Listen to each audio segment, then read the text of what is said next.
Good morning, Commissioner McPhail. Good morning, Chairman King. How are you today? Better than I was 2 weeks ago. Thanks for filling in for me.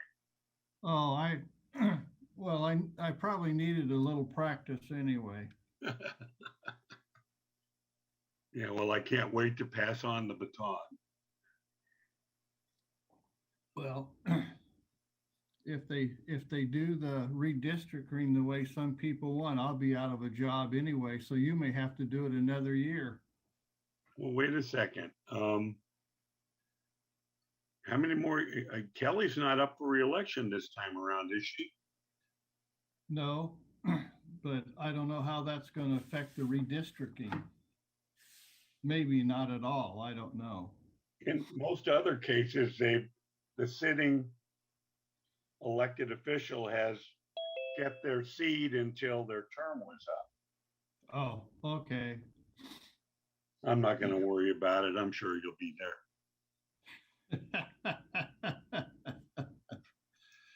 Yeah, we'll see. We'll see.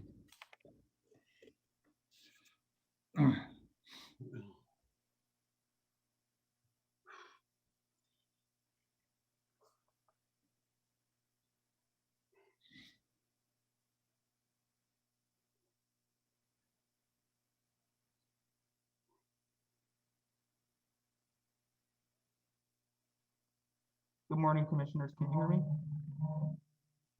Good morning, Renee. Morning.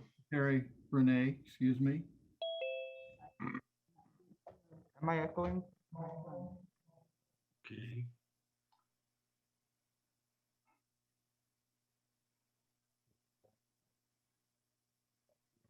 Good morning. Good morning. Veronica. Good to see you. Good to see you too. Did you have a name change? Who? No, I'll change. I'll fix that. Good morning.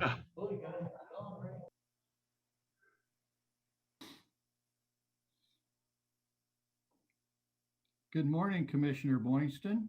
Good morning. How are you doing? Fairly Midland. That's good.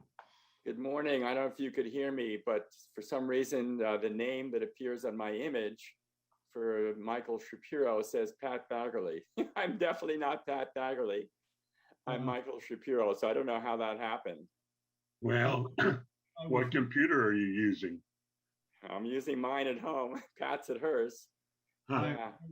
I was looking at you and I going, that's not the Pat Baggerly. I adore Pat, but yeah, I don't know what's how to switch this around, but never happened before.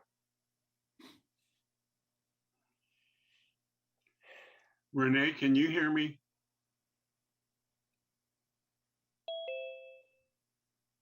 Renee, can you hear me?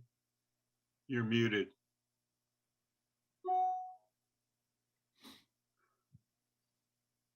You're still muted.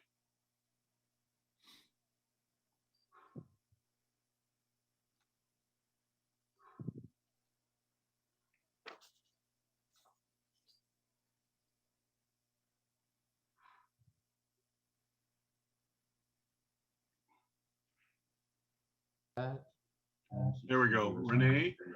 You don't need, because nobody's up there. Am I still echoing? Renee? Yes, I'm here. I usually see Commissioner Educas early on in the process of logging in, and I don't see her. Are we expecting her this morning? I was told she last did week make that us she aware could that not she make would the be meeting. There's another mic on somewhere. Okay, I didn't, there were all kinds of folks talking and I didn't get a response from Renee.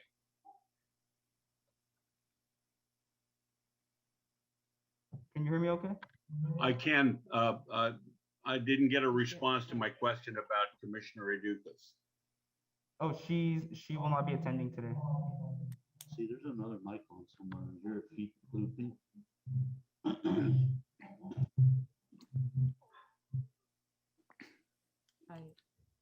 You won't be able to your hand, but it's, look, there's another mic somewhere. It's probably that camera, because I see.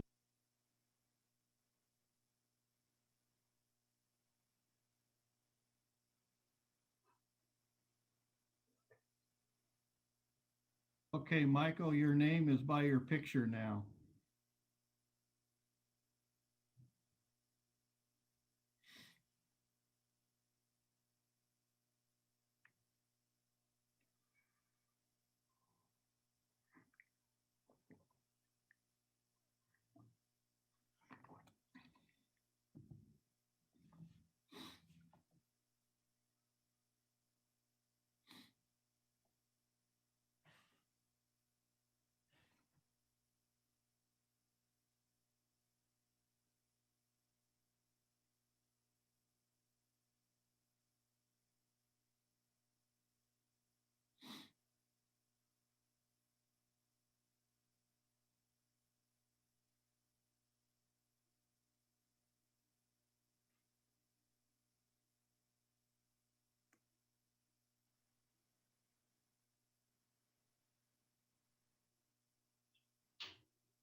See if they can hear you. That's how we want it for here. For here. Still echoing. It turned off though. It's not blue.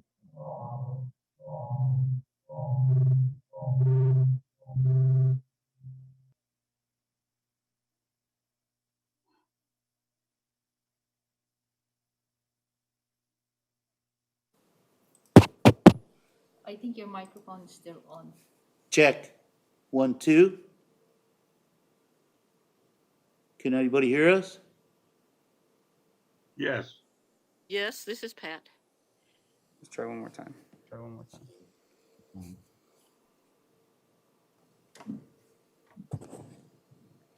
Can you hear me okay? Can you hear me okay? Okay. Yes, this is Pat. Yes. But I'm not hearing them. So not hearing that, there's another mic. There's another mic. It's causing feedback. So there's something up with the Zoom. Yeah, you guys need to call like John and Eddie, because I don't deal with the Zoom. I'm the operator for up there. What is the phone number? Yeah, I know. What's the phone number for Eddie? I'll call. I think he might be coming.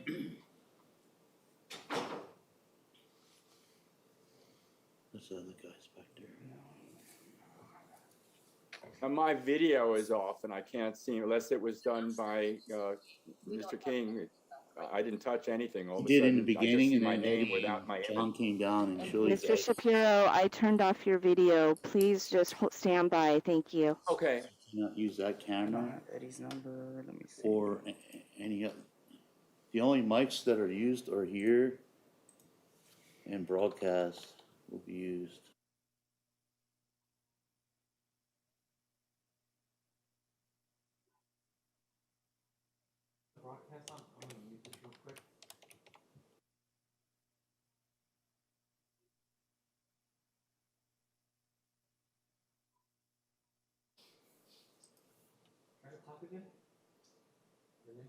Okay.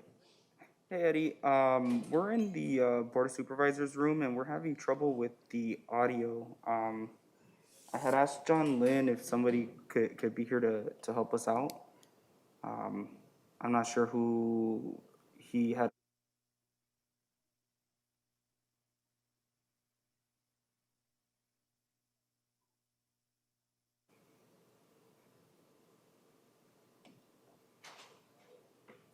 Thank you. We're getting like an echo with the audio. Yeah, I mean, we can't figure out where it is, and then on top of that, the video, for some reason, I mean, they told me to turn off the camera, but I'm almost sure I always use the camera. It's because the quick share's not plugged in. The what? Okay, then that's the problem. Okay, thank you.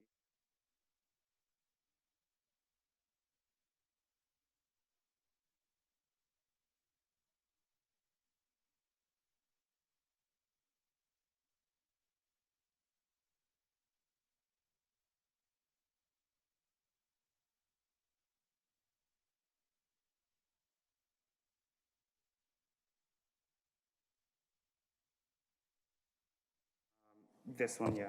Okay.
Hello?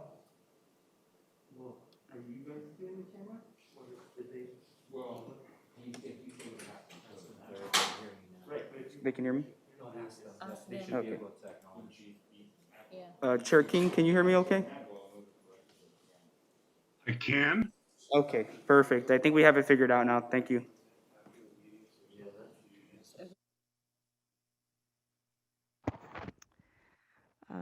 Chair King and Renee, do you mind if we take a few more minutes? We're having some technical difficulties getting a couple people on still. Okay. Renee, as long as you're here, don't go away. I never did hear your response to my question about Commissioner Adukas.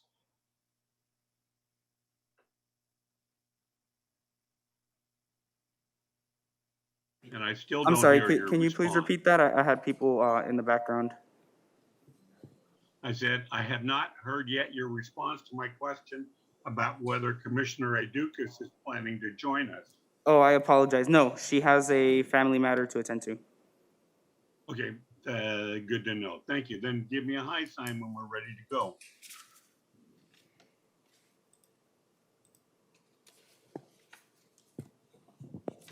Okay, we're all set on our end. Okay, all set? In that case,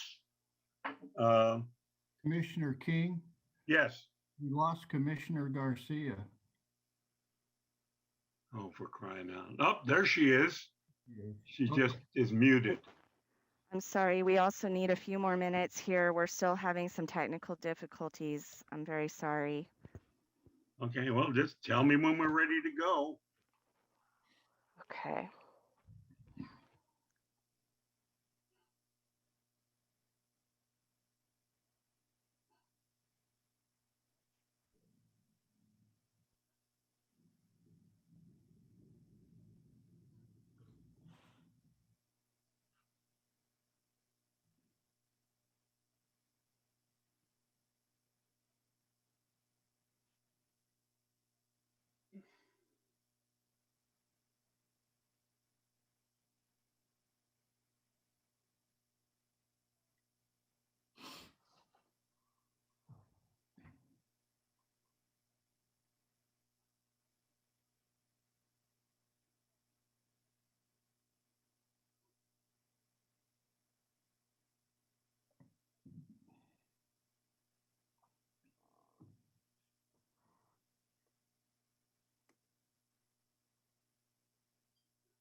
Good morning, Chair King, Commissioners. We are working with the applicant on the appeal item. He's getting close to going through the steps of the Zoom login. We can certainly start and go through the first items, but we may still be delayed at that point. But I'm hoping that by that point, we will have the technical issues resolved. So, Well, if we start, Director Ward, if we start and are conducting business while you're trying to resolve technical issues, is that going to affect our ongoing business? well, what I'm suggesting is we may have to do a recess before we begin the appeal item if we have not resolved, but you've got minutes, several items on your agenda that could be addressed, but we may have to take another recess. It's up to you. We can still hold here. I think we do have probably members of the public that are tuned in for this item. So it's up to your discretion. Well, unless there's objection, I like to move ahead, given the fact that I may require a medical research recess at some point in the meeting, hopefully not. But so let's plow ahead unless there are any objections. Hearing none, call the meeting of the Ventura County Planning Commission for October 21st, 2021 to order. Will the secretary please call the roll?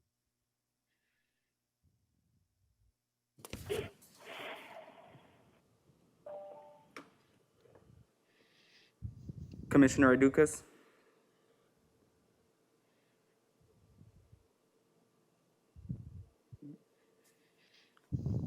Commissioner Dukas, Commissioner Dukas is absent for this meeting.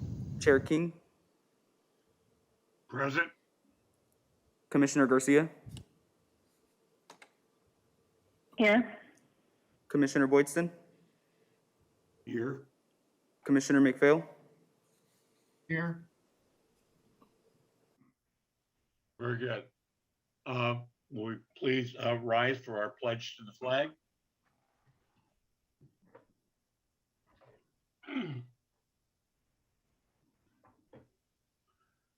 Ready, begin.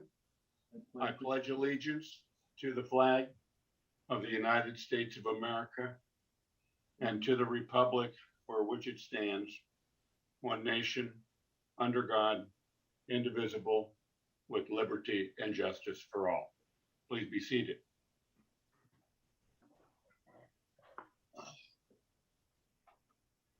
Harder than I thought. I'm not sure how to handle item 4, the consent item, since I wasn't here last time. Director Ward, do we just vote on the entire consent calendar, or do we need a separate vote on the item? Certainly, Chair King, and this is a new process, so I will go over some of the background on this. We did have the adoption of the first resolution to follow up on the recently adopted state law that requires our local boards and commissions to all identify and by resolution every 30 days to continue our ability to do the teleconference meetings and hearings that we've been doing. This is our first one after the initial resolution, so it will show on your calendars as a consent item. It contains the same resolution facts and current situation of the emergency order, including the Ventura County Health Director's order as well. And so you can, just as you do your minutes, you can elect to do a roll call vote on this. If one commissioner wanted to discuss it, you can pull it off of the consent calendar and have a discussion from staff in regards to the item. Or as a consent, you can have reviewed it as part of your agenda package and just call for a motion and a second and take the vote. Thank you. Is there any commissioner that wishes to pull this item for discussion? Hearing none. I move. Chair will enter. Go ahead. Commissioner McPhail? I move approval. Thank you. Is there a second? Second. Okay, it was moved by Commissioner McPhail, seconded by Commissioner Boynston to adopt the consent item. Let me have a roll call vote. Will the secretary call the roll?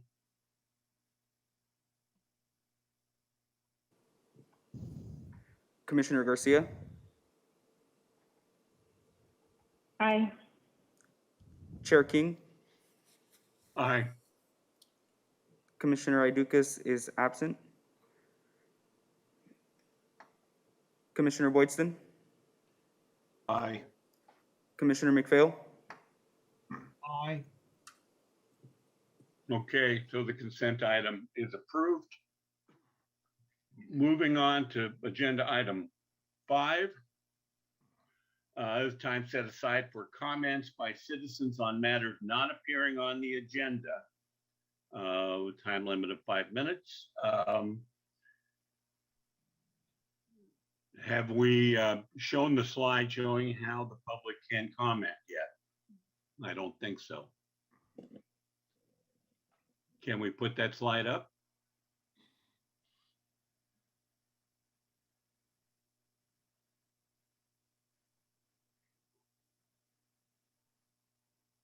I don't know whose job that is. Here we go. Okay, Secretary Renee, would you read off the slide? welcome to the October 21st, 2021 Planning Commission hearing. If you wish to make a comment on a specific case item, please email your comments 250 words or less to planning.pc comments@ventura.org. Please indicate in the subject line the agenda item number. Item 5 is public comments not addressed on this agenda. Item 7 is case PL 18-0136, applicant Larry Mosler. Staff will read your comment to the Planning Commission. Comments received after an agenda item will be made part of the record if received prior to the end of the meeting. Members of the public who wish to speak, please press the raise hand button on Zoom now, or if participating by telephone, please press star and then 9 to be queued for this agenda item. Agenda item 5. Thank you. Secretary Renee, do we have any requests for comment or received comments at this time? No, not at this time. Okay, just give me a heads up if anything comes in on non-agenda items as we proceed. Moving on to agenda item number 6, approval of the minutes for October 7, 2021.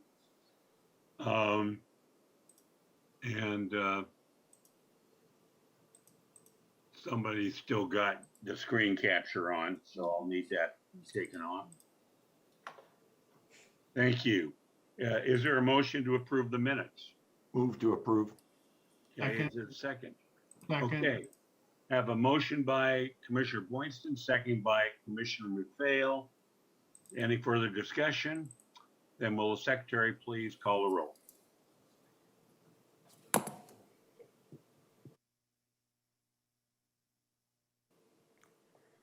Commissioner Idukas is absent. Commissioner Garcia, Aye. Chair King, Abstain? Commissioner Boydston, Aye. Commissioner McPhail, Aye. Okay. So the minutes are approved with 3 affirmative votes and 1 abstention, 1 commissioner absent. Moving on to agenda item number 7. And at this time, I'm going to check in with staff to see if we have resolved the technical issues for the applicant. Yes, we have. Thank you, Chair King. we are ready to present. Okay, well, I know staff is. I just want to make sure the applicant is connected. Yes, Larry Mossler is now connected. Thank you. Thank you very much. Okay. Let's see.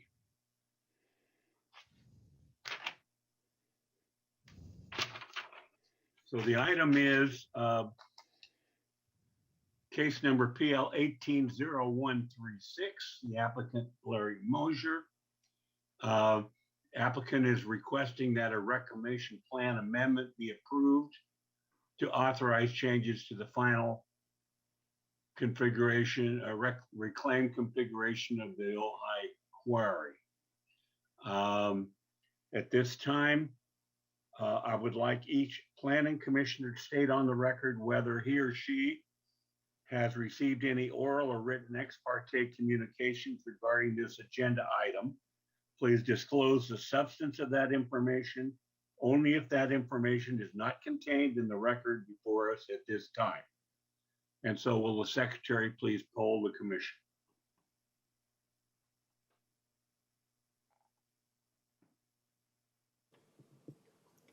Commissioner Dukas is absent. Chair King, No disclosure. Commissioner Boydston, No disclosure. Commissioner McPhail, No disclosure. Commissioner Garcia. No disclosure. Okay. Moving along. We'll now have a presentation by the staff. I think that's planner Thomas Chafee, if I'm not mistaken.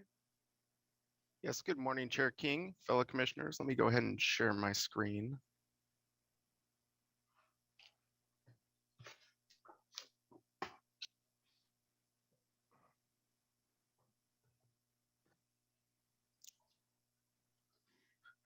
All right, good morning, Chair King and members of the Planning Commission. My name is Thomas Chafee, and I am the case planner on the project before you today. The project is an appeal of the Planning Director's decision to grant a reclamation plan amendment to the Ojai Quarry. As a reminder for those who are watching from home, Planning Commission public comments of 250 words or less can be submitted to planning.pccomments@ventura.org with subject line indicating agenda item 7A. This morning, I will be given a quick overview of mining projects, the project location and history, description of the proposed reclamation plan amendment, grounds of appeal, findings and consistency analysis, and recommended actions. Please allow me to give some context, and then I will get into the project itself. All mining projects in the county require a conditional use permit, a reclamation plan, and financial assurance to ensure that the land is returned to a usable form. The quarry is required to be in compliance with the Surface Mining and Reclamation Act, also known as SMARA, which is the state mining policy to minimize adverse impacts and assure reclamation of the site once mining is completed. The act is administered by the State Division of Mine Reclamation, DMR, the State Mining and Geology Board, and the California Geologic Survey. After mining is completed, the land is required to be converted back to usable land use, which is typically open space or agriculture. All reclamation plans and reclamation plan amendments are prepared by licensed professionals, reviewed and approved by DMR, and approved by the county at a public hearing. I will now go into the project location and history. The site location is north of the city of Ojai, east of Highway 33, and east of Matiaha Creek. The location is zoned open space and is surrounded by other open space zone parcels. This is the smallest mine in the county and one of the smallest in the state, with approximately 9 acres of surface having been mined. The quarry was established in 1939. In 1976, CUP 3489 was granted and the reclamation plan approved. Through the years, a few modifications were completed, and the quarry was purchased by Mr. Larry Mosler, the current owner, in 2005. In 2017, the mine was given a time extension to continue mining until 2046. Earlier this year, the current reclamation plan amendment was reviewed and approved by DMR, and after a planning director public hearing, an approval was issued by the planning director.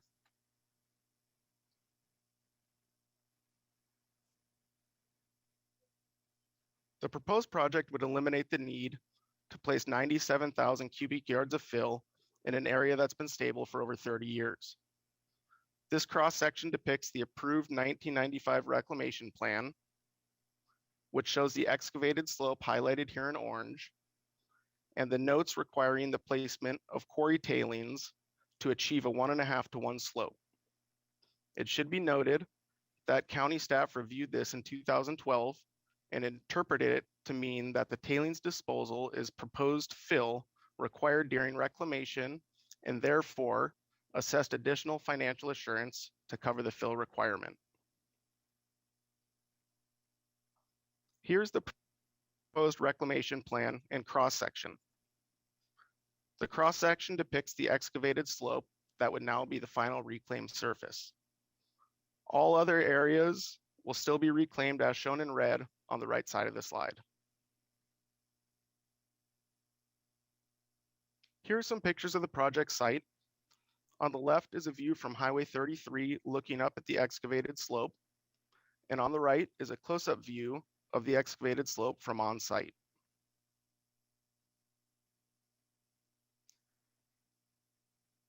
Here's a short video showing a 360-degree view of the quarry site. We are standing on the bench in question. This is showing looking away from the excavated surface and towards Highway 33, and slowly scrolling over, showing the rock tailings, and finally ending on the excavated rock face.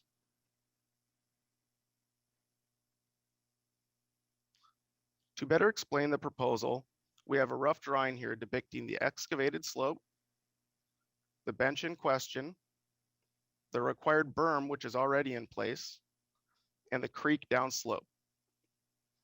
The proposal would essentially allow this condition to remain, but include revegetation. Should there be any natural rock fall, which occasionally happens in this area, this bench would continue to serve as a catchment for rock and sand. However, if the 97,000 cubic yards of fill were placed to create the 1.5 to 1 slope, any natural rock fall would potentially bypass the reclamation area and would impact Matiaha Creek below. Moreover, the fill itself has more potential to erode and cause problems for the creek than the proposal to leave it unfilled. I will now go over the grounds of appeal and public comments. The appellants in this case are Michael Shapiro with Ojai Stop the Trucks Coalition, Pat Baggerly with Environmental Coalition, and Jeff Kuiper with Los Padres Forest Watch. Ground of appeal number 1, the decision was issued erroneously due to violations related to landscaping and viewshed protections along Highway 33.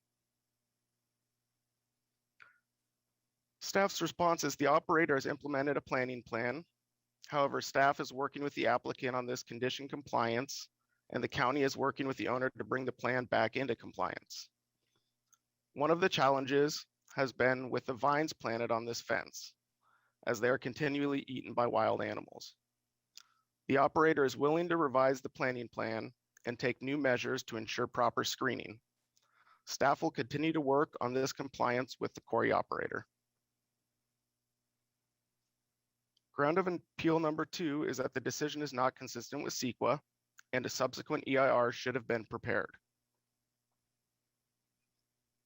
In response, no significant environmental impact has been identified.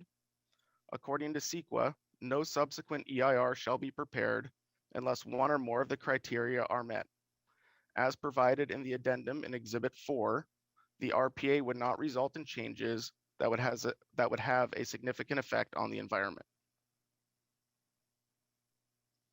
As provided in Exhibit 13, the City of Ojai provided comments in support of this appeal. These comments include requesting justification for the RPA. Planning responds that any operator can apply for an RPA. Problems with slope stability. Planning's response is that certified geologists have verified the slope stability.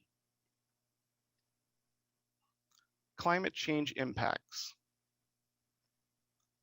No impacts related to climate change have been identified. Previous violations. All violations on site have been abated.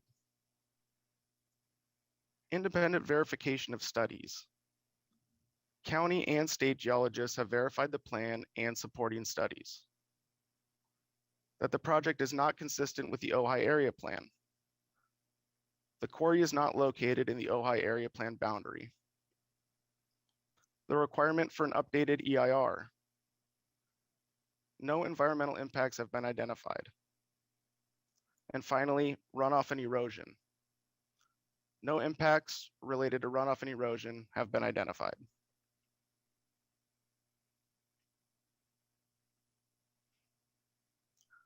The Reclamation Plan amendment is consistent with the Non-Coastal Zoning Ordinance, SMARA, and other state codes. It addresses all requirements, including slope stability, erosion, timing and costs of reclamation, revegetation, and financial assurance. As previously noted, staff prepared an addendum, which includes findings for compliance with CEQA. Again, there is no potentially significant impacts identified. Before I summarize staff's recommendations, I would like to provide a couple quick corrections for the record as shown here. Several dates in the Reclamation Plan amendment text were incorrect, and those dates will be updated in the final plan if approved by your commission. In addition, staff provided Exhibit 16 for the record, which includes correspondence with DMR staff. With those corrections, staff recommends that your commission deny the appeal and approve the Reclamation Plan amendment for the Ojai Quarry. As a reminder for those who are watching from home, Planning Commission public comments of 250 words or less can be submitted to planning.pccomments@ventura.org. Please indicate subject line indicating agenda item 7A. Members of the public who wish to speak, please press the raise hand button on Zoom now, or if participating by telephone, please press the star key and then 9 to be queued. And this is for agenda item 7A. I am available for any questions you may have. Jim Otusa, the county geologist, is on hand to answer technical questions. The appellants are available on Zoom and would like to speak next, and the applicant team is available and would like to speak after the appellants. Thank you. Thank you, Planner Chafee. At this time, are there any questions of staff from commissioners? Okay, I'm not seeing any hands raised. In that case, let's invite the applicant to make it his or her presentation. I believe would you like to call the appellants first, Chair King, or would that be okay? You know what? I didn't anticipate this problem. Yeah, I mean, unless other commissioners object, sure, we can hear the appellants first. Jeff Barnes, County Counsel. It's more typical for the typical orders for the applicant to go first, appellant to go second, then the applicant gets rebuttal, the last word. Okay, I've been notified that the appellants would like to ask for a continuance, so I thought perhaps they should give their verbal request first. Yeah, a continuance would, I agree. Mr. Jeff Kuiper, I'll invite you to unmute yourself if you're able to do so.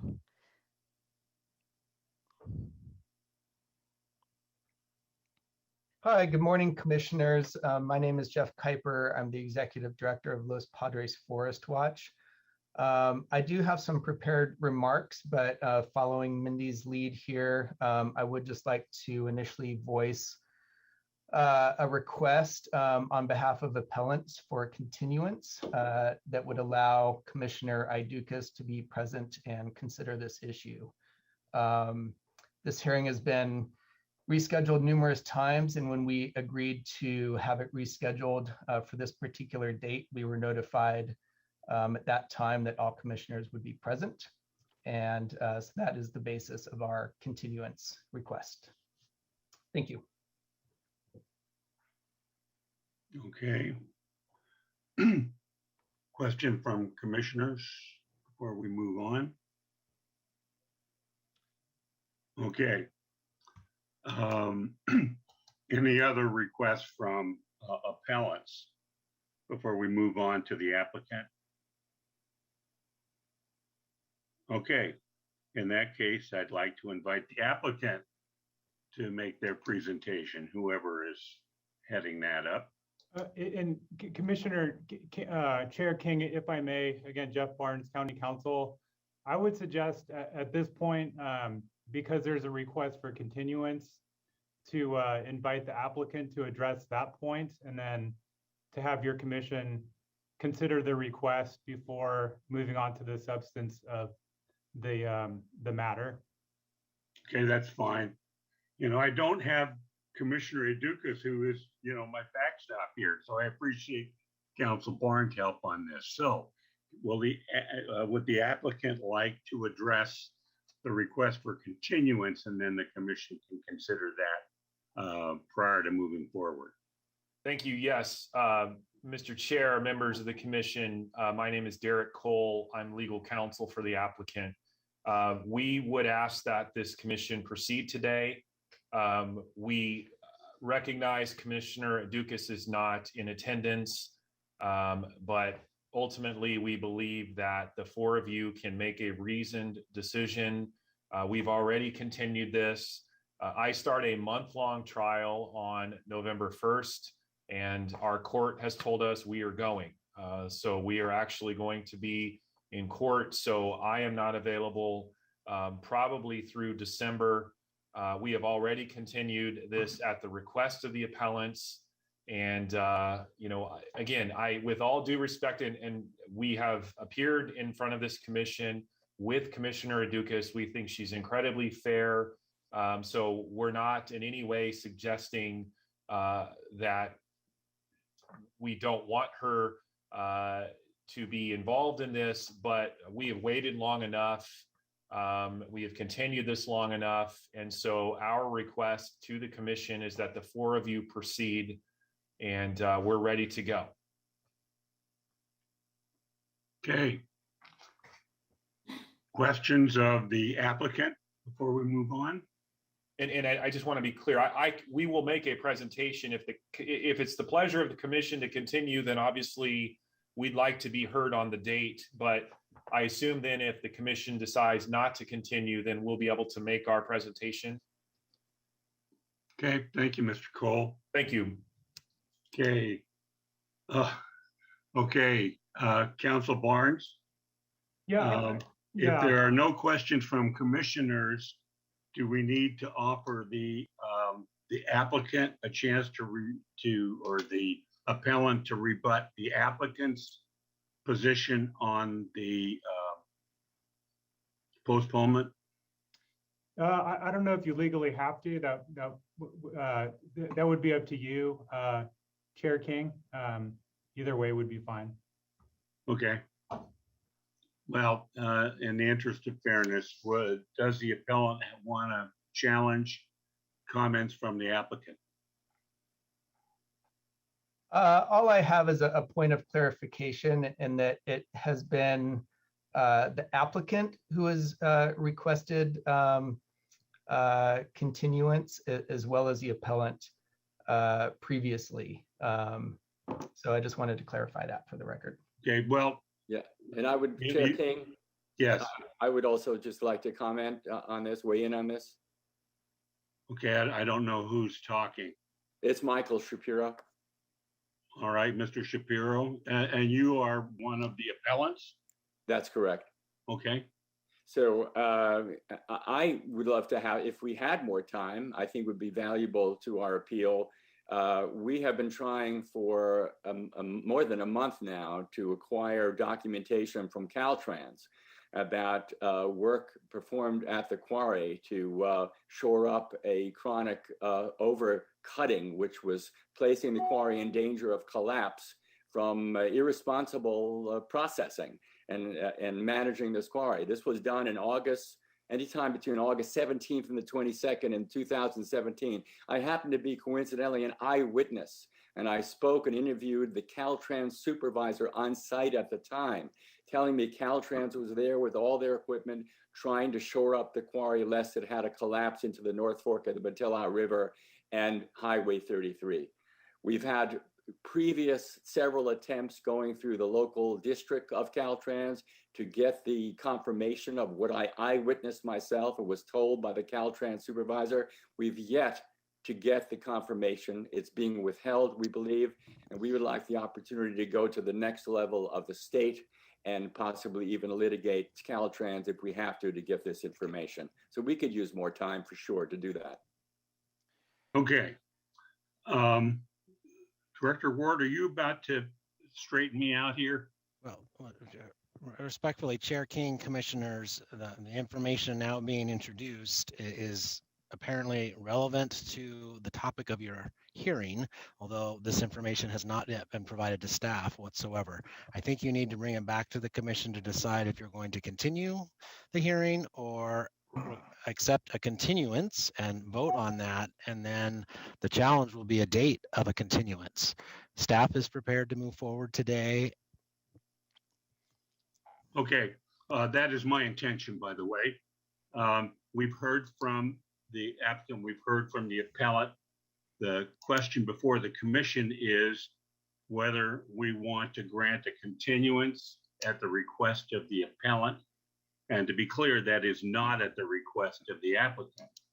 And I think that was the original question posed to the chair. So having said that and having heard from both sides,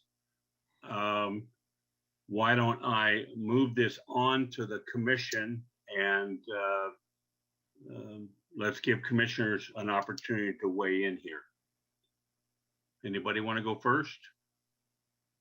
Well, I'll go first. I'll make a motion that we deny the request for a continuance.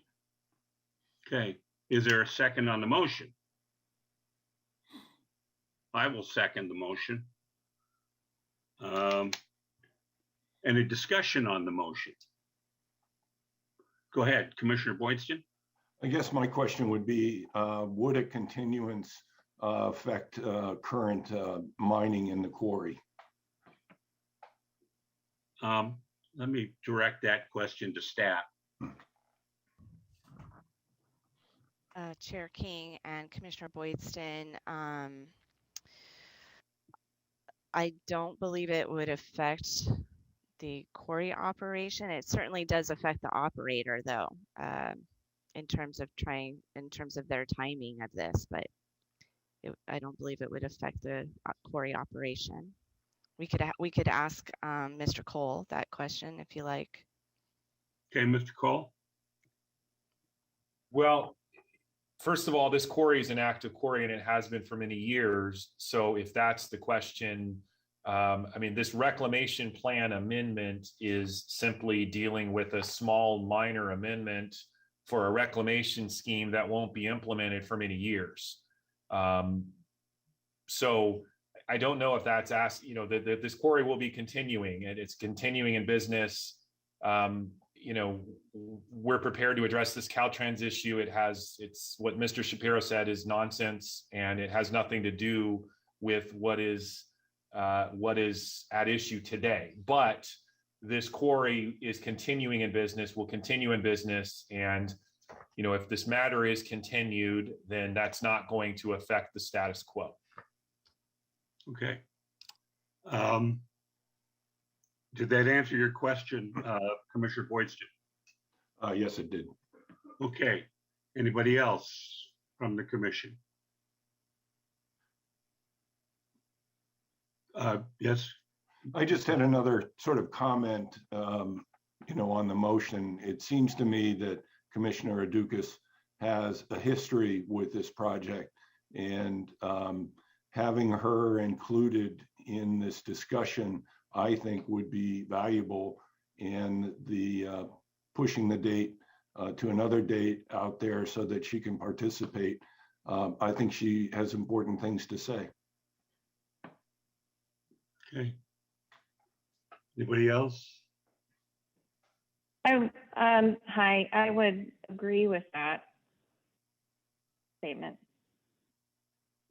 Okay. I, on the other hand, although I have, go ahead, Commissioner McPhail. Yeah, I agree with what they said, but it's been approved over and over and over again with Commissioner Adukas on the commission. So I'm not sure there's a great deal that we're going to learn by continuing this. What we're talking about today is a reclamation plan. We're not talking about anything else. We're not talking about basically the operation of the quarry. We're talking about a reclamation plan. And I'll have to agree with staff. Their responses were well thought out to the appellant. And I just can't see any reason to continue this. It's been continued over and over again at the request of the appellant and the request of the applicant. And I just don't see any reason to keep this thing going. Okay, and now I will weigh in. I agree with Commissioner McPhail, and the thing that makes this clear in my mind is that in everything on the record, the appellant continues to point to issues that more properly relate to the existing CUP that's already been approved by the commission and by the Board of Supervisors, and it is in place. The focus of this hearing is only on approving the reclamation plan amendment and ensuring that CEQA procedures have been followed properly. Having said that, I don't see how continuing this again in order to have a commissioner who couldn't be here today weigh in doesn't really change the equation in any way in my mind, because all the appellant's points on the record have been pointed not at the reclamation plan amendment, but rather at the existing CUP. And for that reason, I don't support the continuance. I do, however, have a question for County Council, and that is, Council Barnes, if this commission were to split 2-2 on this question, what is the end result? The end result would be no continuance. The continuance requires a majority vote. That being said, it's, once the merits of the matter are heard, a commissioner could move again for a continuance, and it wouldn't necessarily, a vote right now would not preclude you from continuing again or making a motion later if that was your will, but any continuance requires a majority vote. Thank you. I suspected that was the case, but I've been wrong on this point before, and I learned my lesson the hard way. Anything else from commissioners before we consider the question? Commissioner Boydston? I'll just sort of continue. I think the meeting date was set with the anticipation that there'd be a full board here. I don't know that it will change the outcome, but I think it deserves discussion of the full board, and I will vote that way. Okay, anybody else? Okay, let's get a motion one way or the other, folks. Is there a motion on the continuance? Chair King, you already had a motion and a second. Oh, I did? Yes. Well, I'm old and my memory isn't what it used to be. Okay, so we have a motion and a second to deny the continuance. Will the secretary poll the commission, please? Okay, just to kind of summarize, we had Commissioner McPhail move the motion to deny the continuance, and we had Chair King second. That's correct. I will now call the roll. Commissioner McPhail, Aye. Chair King, Aye. Commissioner Garcia, Forget what's the opposite of I. No. No. Okay. Commissioner Boydston, No. and Commissioner Idukas is absent today. Okay, the vote is 2-2. The motion, how do I want to say this? Carries. I guess the motion to deny a continuance does not pass. So I guess, Council Barn, do we now need to consider a motion to accept the continuance? Yeah, that's exactly. That's what I was going to say. If there's a motion and second for the continuance, and that's, logically probably how it should have played out, then there should be a vote on that. Okay, thank you. So is there a motion to grant the continuance? I'll make that motion. Okay, it's moved by Commissioner Boydston. Is there a second? I'll second. And is there a second by Commissioner Garcia? Any further discussion? Then yes, Commissioner McPhail. Even though it was stated that a full board will be here today, Commissioner Idukas' family issue obviously takes precedent over whatever planning commission meeting she may or may not, or any of us may or may not be able to attend. If we continue this till November, December, January, there's no guarantee that all 5 of us will be here. And that's my point. I mean, we all can say we're going to be here, but if something happens on Wednesday night and we can't be here, is it going to be continued again? That's my point. This thing could be continued forever or until 2036 when they're supposed to be done. I mean, you have to take in consideration that there's no meeting that there's guarantee that all 5 of us are going to be here. Now, I hope everything Commissioner Idukas is dealing with is going to be just absolutely fine and everything's okay. But, I didn't anticipate having to chair the meeting last time because Chair King had an issue he had to deal with. What happens if it's one of us next time and this comes up and there's not 5? Are they going to ask for another continuance because all 5 of us aren't here? This makes no sense to me. This thing could be carried on forever until all 5 people, whoever those commissioners may be in the future, are here. Because we're dealing with a very small part. We're not dealing with the CUP. If you read the appellant's argument, it has to do with the CUP. We're not dealing with the CUP. The city of Ojai's letter dealing with the CUP. We're not dealing with the CUP. That's done, and that was done a long time ago and approved, as Commissioner King said, by us and the Board of Supervisors. We're dealing with a very small portion of this and has nothing to do with the CUP. And I think we need to take that in consideration. Okay, anybody else? I'll just chime what he said and ask the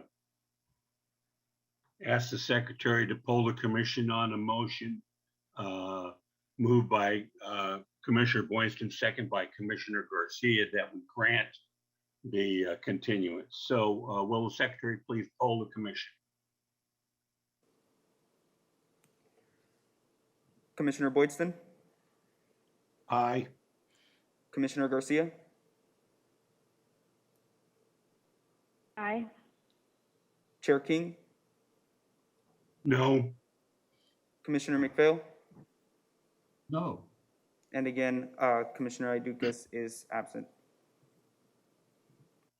Okay, so on the motion to grant the continuance, the vote is 2-2. The motion does not pass. And we can move on to consider the matter. So at this point, I'd like to invite the applicant to make their presentation. Thank you. Thank you, Chair King, and thank you, members of the commission. My name is Derek Cole. I am legal counsel to the Ojai Quarry. I have been legal counsel to the quarry since 2007. It is my pleasure to speak to you today. I have a long history of working on this site and appearing before your commission a number of times before. So it again is our pleasure to speak with you today. Just a little bit of a roadmap. I will speak briefly on some legal issues that are raised by this appeal. And then Rick Giroux from Jensen Engineering, or Jensen Design and Engineering, will be able to speak with you about some of the engineering and technical aspects of this reclamation plan amendment. And then Mr. Mosler, who is the owner and operator of the quarry, will have some comments for you. So we will work through this very quickly. Your staff, in our opinion, has written a very thorough staff report and has provided you with all the information. And we appreciate the job that they have done. I just want to highlight, as legal counsel, two legal issues associated with this appeal. The first is to describe what your discretion is. And I think some of you have already alluded to that in your comments about the continuance. We are dealing only with a reclamation plan amendment. So we're dealing, number one, with a reclamation plan that already exists. But number two, and more fundamentally, we are dealing with something that does not involve a conditional use permit. As Mr. Chafee's presentation indicated, there was an approval of a conditional use permit extension through 2046. And that is when issues concerning truck traffic, hours of operation, aesthetics, and other things could have been addressed. A reclamation plan, by its nature, is restoring land. And as your staff report has explained, and as Mr. Chafee has explained, reclamation is the process of taking a mine after it closes and turning it into what we call the end use. The end use is whatever use the land has to be in after the mine stops. In this case, that will be open space. And we're dealing with an area that already was basically steep and rocky. And so the reclamation plan for this quarry is essentially to restore the quarry to open space, to this sort of rocky hillside that exists. With that in mind, I note that the legal standard under SMARA is that when an operator proposes a reclamation plan or a reclamation plan amendment, the standard that the agency must follow, and here the county, is that it must approve a plan or plan amendment if the amendment, quote, meets, quote, quote, I had a little trouble here, if it substantially meets the standards under SMARA. And that language, substantially meets, is the key statutory language. There are performance standards for reclamation plans that are provided in state regulations that the State Mining and Geology Board has adopted. And then there are, your lead agency, your county, can adopt some additional performance standards of its own. But the legal standard is if the reclamation plan or plan amendment substantially meets those performance standards, then the agency must approve it. And think of it this way. All of you understand the importance of discretion in land use decisions. On the one hand, you have a conditional use permit where your discretion is substantial. On the other hand, you have a building permit where there is no discretion. And there's a realm of discretion between no discretion, such as a building permit, and maximum discretion, such as a conditional use permit. If we look at that scale, the reclamation plan is just one tick above the building plan in terms of, or the building permit in terms of discretion. You have a minimum amount of discretion. There is some discretion, but it's very minimal. And again, the discretion is in determining what substantially meets the performance standards under the SMARA regulations and under your lead agency regulations. So that's the legal backdrop. And your staff, I believe, has walked through thoroughly and explained that this very small amendment, which is just one aspect of an overall reclamation plan, meets all of the standards that are required by SMARA. And to that end, I note that when a reclamation plan is proposed or a plan amendment is proposed, the agency, in your case, your county, has to forward that to the Division of Mine Reclamation, who has engineers and geologists and people who review these plans. And they have determined that this plan amendment meets all of the SMARA standards. So in this case, it's not just your staff, but the state that have determined that this amendment looks good, that this amendment meets the standards. But on top of that, the quarry now has provided 3 opinions from a geologist and from 2 engineers, actually from 2 geologists and from an engineer and from 3 different firms that attest to the fact that this amendment and this quarry are in a safe condition, that there are safe slopes. So I just want to highlight the fact that the standard is substantially meets. And in this case, your staff, 2 geologists, an engineer, and the state have all determined that this amendment meets SMARA. So that brings us to the second issue, which is CEQA.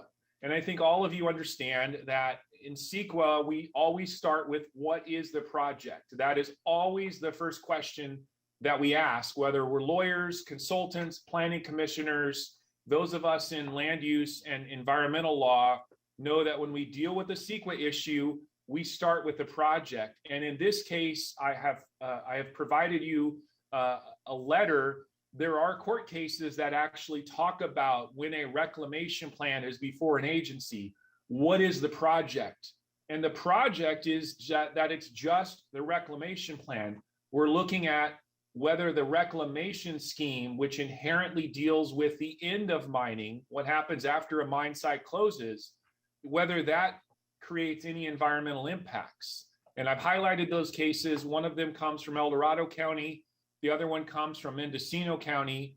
And to those of us who practice in this field, we know these cases very well.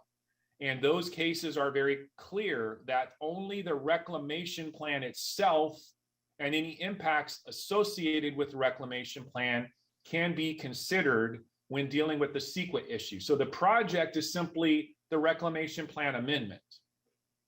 So with those backdrops, I will briefly comment on the grounds for appeal.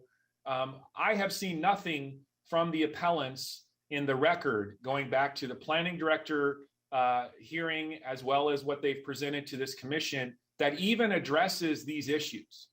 So what the appellants are trying to do is they're creating other issues. Mr. Shapiro this morning mentioned a Caltrans issue that is not relevant to what we're talking about.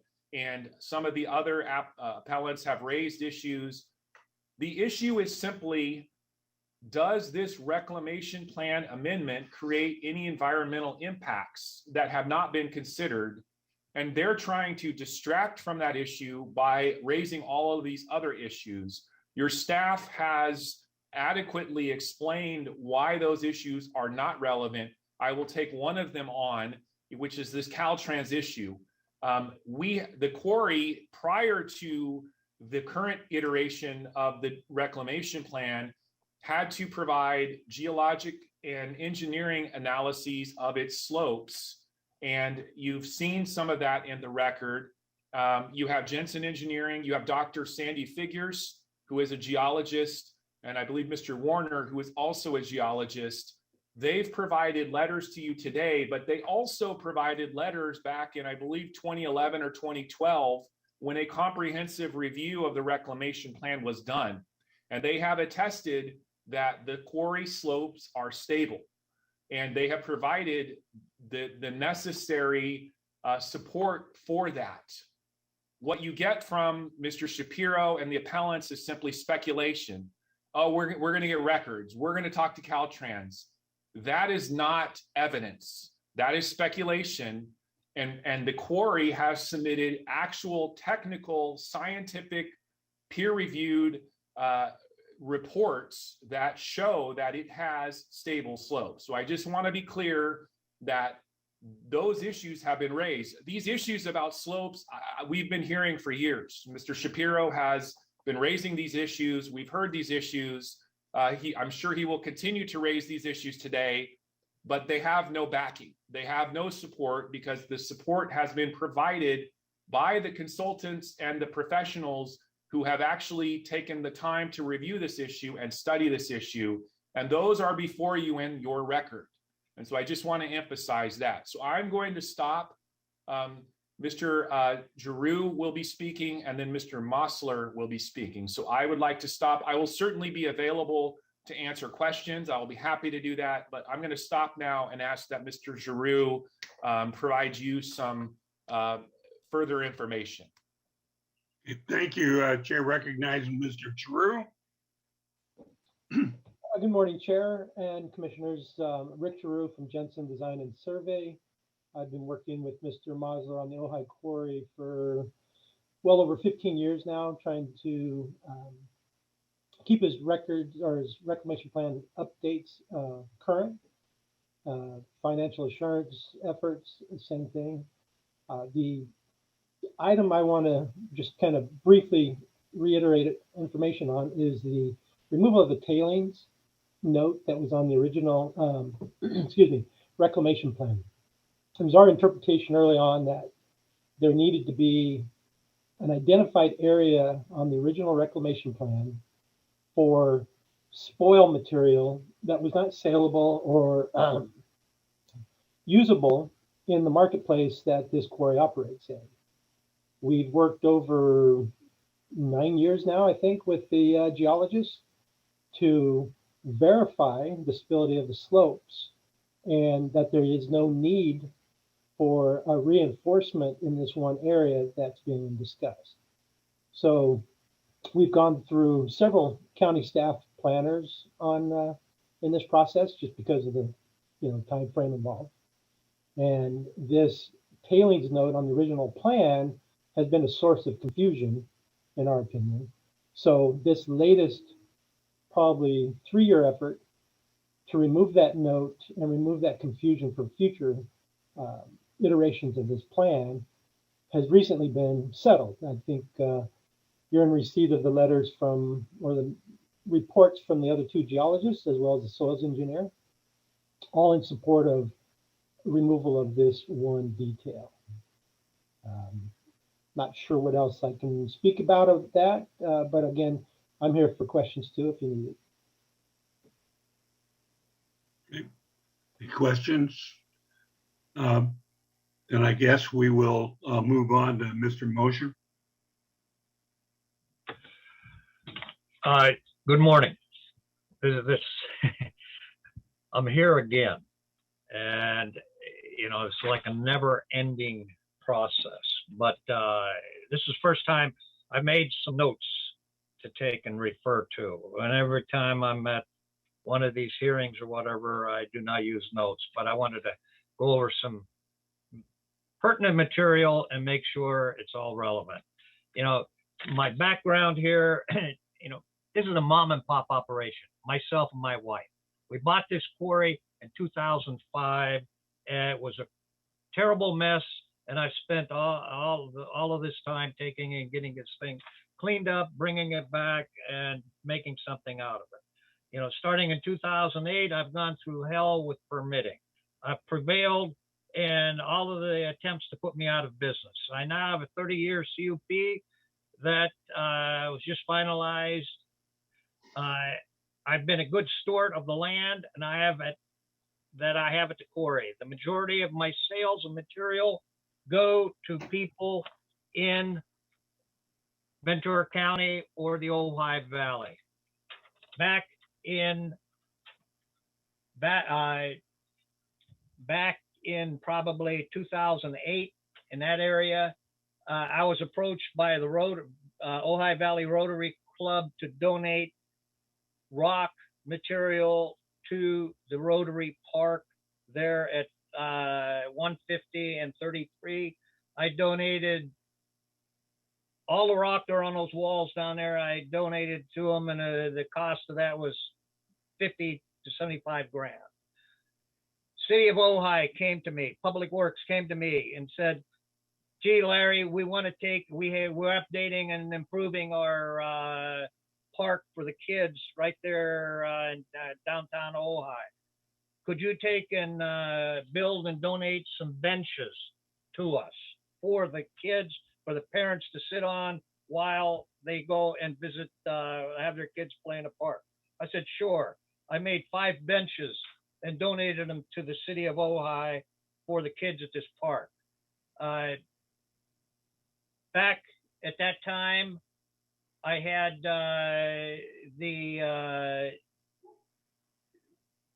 my wife and I wanted to take and help out the kids in Ojai. So I approached the principal of Ojai High School, Norton High School, Nordhoff High School. I wanted to take and provide scholarships to some kids to go to trade schools, not college, trade schools. I'm a trade guy. I'm not a college guy. We went, the principal set up a meeting and probably had 10 different kids that we interviewed for this little program that we set up. Long story short, we gave scholarships to, I think, 6 kids, totaling $14,500. There was this one kid that really took and struck me. He was a boy. He wanted to go to Ventura Community College to become an auto mechanic. He needed $2,500. His parents disowned him or whatever, and he was living with his girlfriend's parents. And the kid was a little bit set back or whatever, and just really needed $2,500. And he got his $2,500 to go to work on becoming a auto mechanic. Steve Bennett wanted stone for a county recreation building in Ojai, and I was approached with that. I gave them the rock. The Forest Watch submitted a letter to you. Jeff Kuiper stated that his people inspected the quarry for these alleged violations at the quarry. He or his people never set foot on my property. This guy, he's out there making geological statements without a license concerning slope stability and all this business. He's in his letter, he states that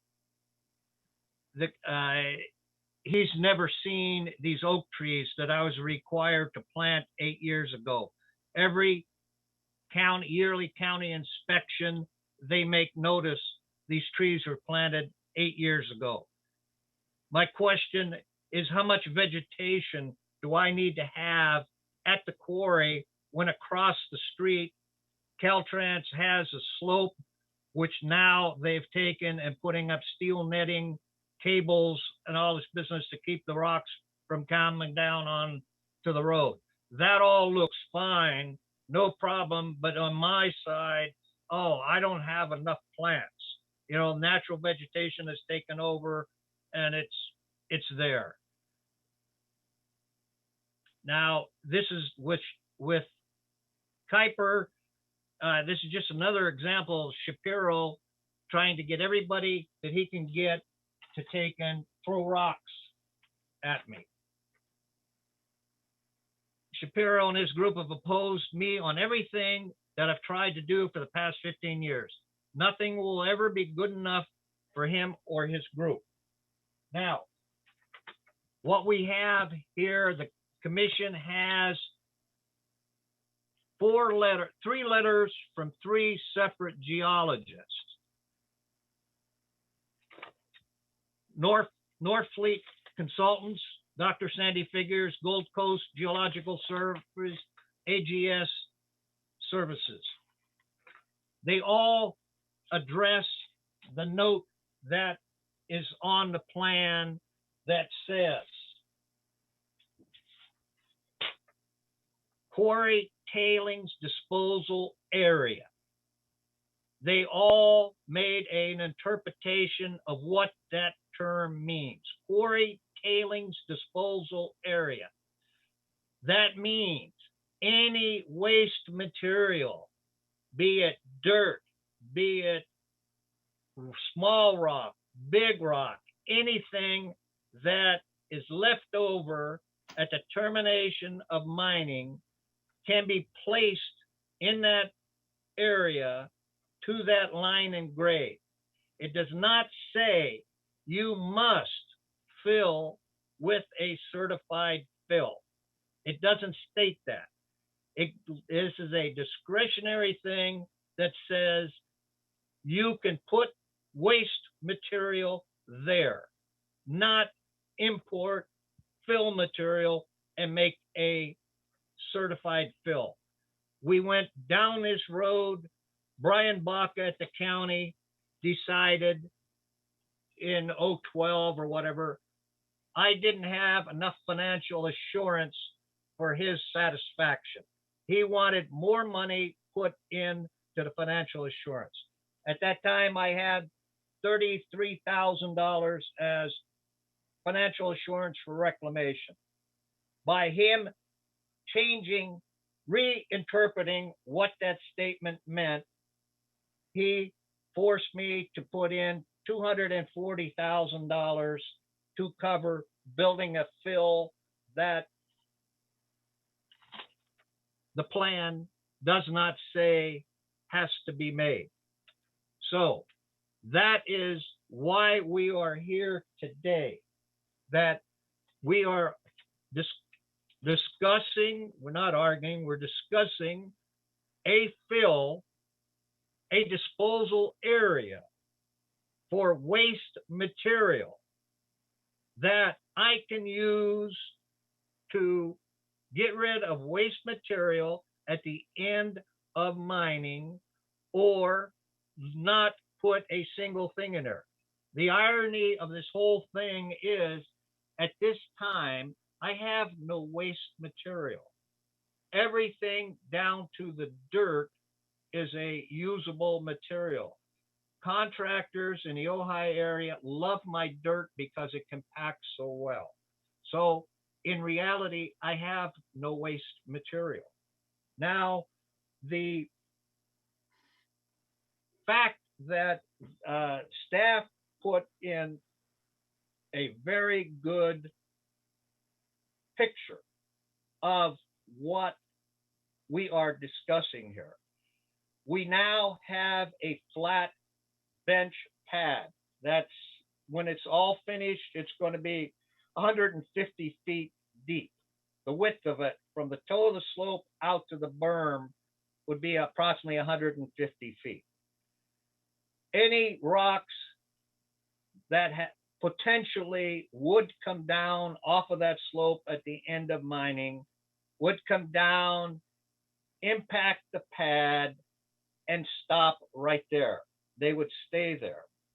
If a certified fill were placed in that pad, anything that comes off of that slope is going to go straight on down into the creek, stay in the creek. Fishing game, channel keepers, NOAA, nobody wants anything going in that creek because I've been sued by channel keepers. They claim they found a steelhead trout with trauma to the right side of its head, and that was caused by a rock falling from Ojai Quarry. Now, how they got that, I don't know, but you know, you can allege or claim anything you want in a lawsuit. The problem is you have to prove, you don't have to prove it. The other side has to prove that this is not true. Now, let's bring this to Shapiro's opening statement there and what he is claiming. I have a letter here that he wrote to Planning Department at the Planning Department hearing. I would like to read this. I recall a moment several years ago when on the way to Rose Valley, I drove past the quarry and was truly surprised to see swarms of Caltrans personnel operating heavy earth moving equipment and other vehicles there. I pulled over and queried a Caltrans supervisor at the site. I was told that Caltrans was attempting to remedy some of the dangerous conditions caused by the operator's habitual undercutting. That became because of the way in which the quarry had been mined. There was a significant danger of the head wall facing the Highway 33 and the North Fork of Matillo River collapsing. Okay, let's go into detail here just for a few minutes of what's going on. Now, the man's driving up 33 and there's Caltrans working on 33. I would assume all of you commissioners have seen the quarry area, the area on 33 that is in discussion. If you go north on 33, go over the bridge, the left-hand side of the road, back in 1968, prior to 68, the Highway 33 ran through the quarry and had a small bridge that went across the creek and got over to where the road is today. In 68, there was a large flood that came down the canyon, went down into the Ventura, into the marina, and wiped out a bunch of stuff. It took that bridge out. When the bridge was out, the road was closed. Caltrans decided to come in and cut the slopes on the left-hand side of the hill and move the road, build a new bridge where it is today, move the road across the creek and have the road where it is today. They went in and cut the slopes on a one-to-one slope to take and move that rock out. And then I was told by a dozer operator that was contracted by Caltrans that actually had his machine working on that hill. He was told Caltrans just wanted to cut the hill down. They needed the rock and they were hauling it down into Carpinteria and wherever down there and reinforcing the ocean. Now, since then, since 68, that slope has been eroding because it was so steep. I complained to Caltrans for several years that Caltrans had a big berm at the toe, not at the toe of the slope, at the edge of the road to catch any rocks that were coming off that hill so they wouldn't go out onto the road. And I kept telling Caltrans, somebody's going to have a rock go through the roof of their car and it's going to kill a bunch of people. Caltrans came in 2 years ago, or now it's probably 3 years ago. They spent 2 years have climbers on that slope, scaling rocks down off that slope. They came back two years ago now, and they hung cable netting all over the slope to slow the rocks down that came loose and come down at the toe of the slope to keep the rocks from coming out and killing some people in cars. Now, that's what happened on that slope. Now, here Shapiro comes in with his big question and answer. He can't get an answer from Caltrans.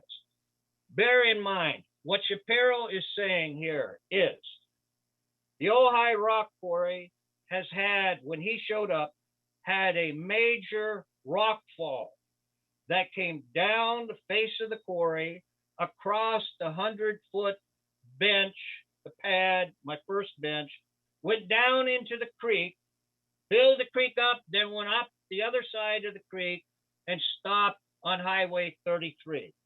That's what Caltrans was cleaning up. Now, I would also like Jim Otusa, who's a county's geologist, I think he is supposed to be there.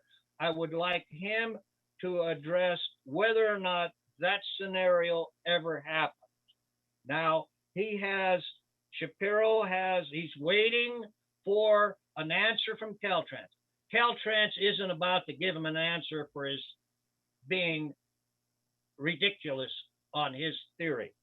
Caltrans is cleaning the rocks that they brought down while they were scaling the slopes, getting ready to take and put the netting up. But that is the sole thing that happened.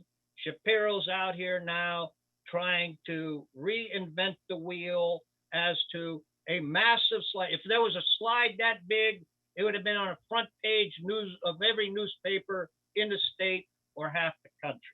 So and anyone with a little bit of a brain could realize there's no possible way rock falls coming from the face of my quarry, going across my pad, going down into that creek, and then coming up 40 feet vertically and going over and stopping on the road. So I would really like to have Jim Otusa address that so that we could put this thing to bed. But that is basically the argument is over the interpretation of quarry disposal area. What do we put in there? And what all of the geologists are saying in their letters, which I hope everybody has read, is waste material, if you have any. I don't have any. That's why I want to remove this from the plan. That's the argument that we have, or the discussion that we have. I don't have much more to say. Thank you. Okay, thank you, Mr. Mosier. Before we hear from the appellant, are there any questions of the commission of the applicant? Commissioner Boydston? I guess I would just like to clarify. So the amendment is to keep the existing slope sort of the way it is in this disposal area. I guess my question is, between now and 2046, is there any intent to alter that existing slope with more mining activities on it? No, because you can't. When I went into that quarry, the previous owner, Bill Schmidt, was mining from the bottom up. And I'll explain to you what he was doing. You have a slope coming down, which you're very familiar with. He would, at the toe of the slope, at the bench pad, he would horizontally drill into the slope. He'd go in 40 feet, 50 feet, something like that, in an entire row of holes. Load those holes and do a coyote shot. Set them off, and what that would do is raise the whole face of the slope, and then the slope would come down. He was never able to go build a road and go to the top of the hill and start mining from the top down. He couldn't do it. It's physically impossible to do it. Now, any mining operation on any cutting operation on any type of a slope or a hill, you start at the top and work down. You don't start at the bottom and try to work up. So what I am doing today is I am moving the toe into the face of the slope to the point that is supposed to be the finish point of the reclamation plan. You know, the plan says it's supposed to be here. That's where we're moving it into. And we're cleaning up. We've cleaned up everything that the previous owner has made a mess out of. And if you stand and look at the side of that hill on the left-hand side, you see all of that vertical rock face. That was all created by him shooting from the toe, raising the face, and getting rocked down. This has been going over, this was done over a period of many years because the quarry started in 39. So it was a slow process for many years, but everybody that looked at that quarry before I bought it was afraid of it because they said it was so dangerous. I came in, I knew it was dangerous. I knew it had all these problems. MSHA, Federal Mine Safety and Health Administration, they issued me a violation saying I must clean up the safety issues. I did all of that. You know, it took me 5 years basically to clear these safety issues. State Water Quality Control Board came in, issued me 2 violations saying I must clean this up and keep and control the water runoff coming off of the hill. Over the 5 years, I was able to do that. Both agencies removed their violations.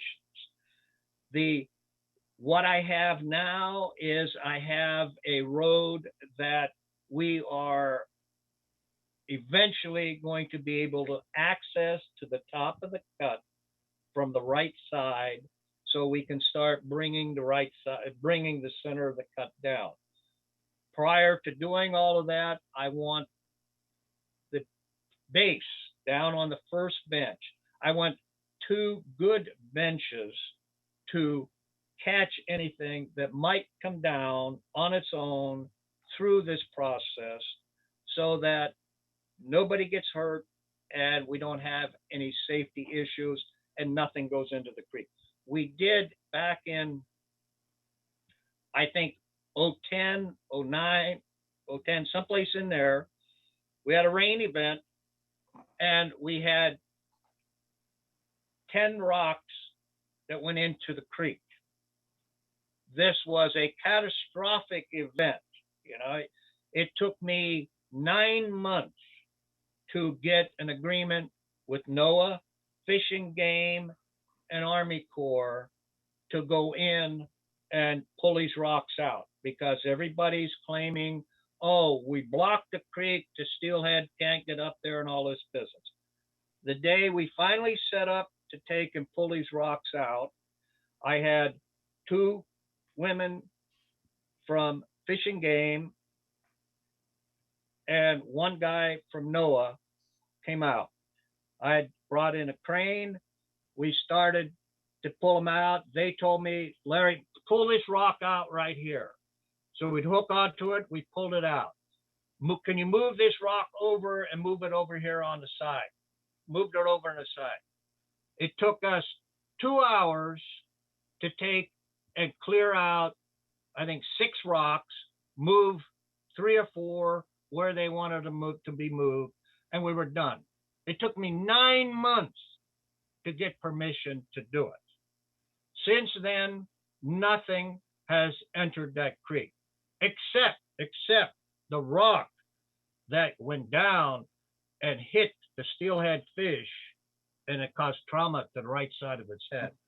That was the only thing but I did not see that, but I say, well, channel keepers, they have a witness. They have Joe and Sam.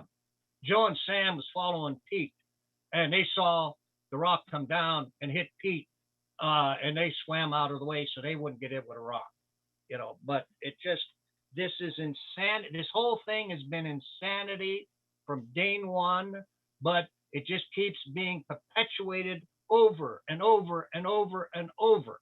And it's got to come to a stop. Look at here. You can't do anything. I started out in a construction business in 1962. In that time period, guys, we would talk and would say, gee, do you think we could take and build that? Whatever it was. Man, that's going to be pretty hard. I don't know. Maybe we can, maybe we can't. That's all changed today. Today it is, do you think you can get a permit to build it? No question, we can build it. Do you think you can get a permit? Can you get authorization? No, that's the problem. Because all we have are all of these people on the side that if I came up with the cure for cancer that was 100% effective on anything, I'd have people that would take and oppose it. Oh, no, it's no good. It's just Mr. Mosher, I'm gonna step in here. I'm done. And just ask Commissioner Boydston, did you get your question answered? Yes, I did. Thank you. Okay, thank you. We weren't intending to extend the testimony of the applicant. Any other questions from commissioners? Okay. Hearing none. There any staff rebuttal to anything presented by the applicant? No, nothing Okay. from staff. Very good. Then I guess it's time to call on the appellant. And who will be speaking for the appellant? Mr. Shapiro, you have the floor.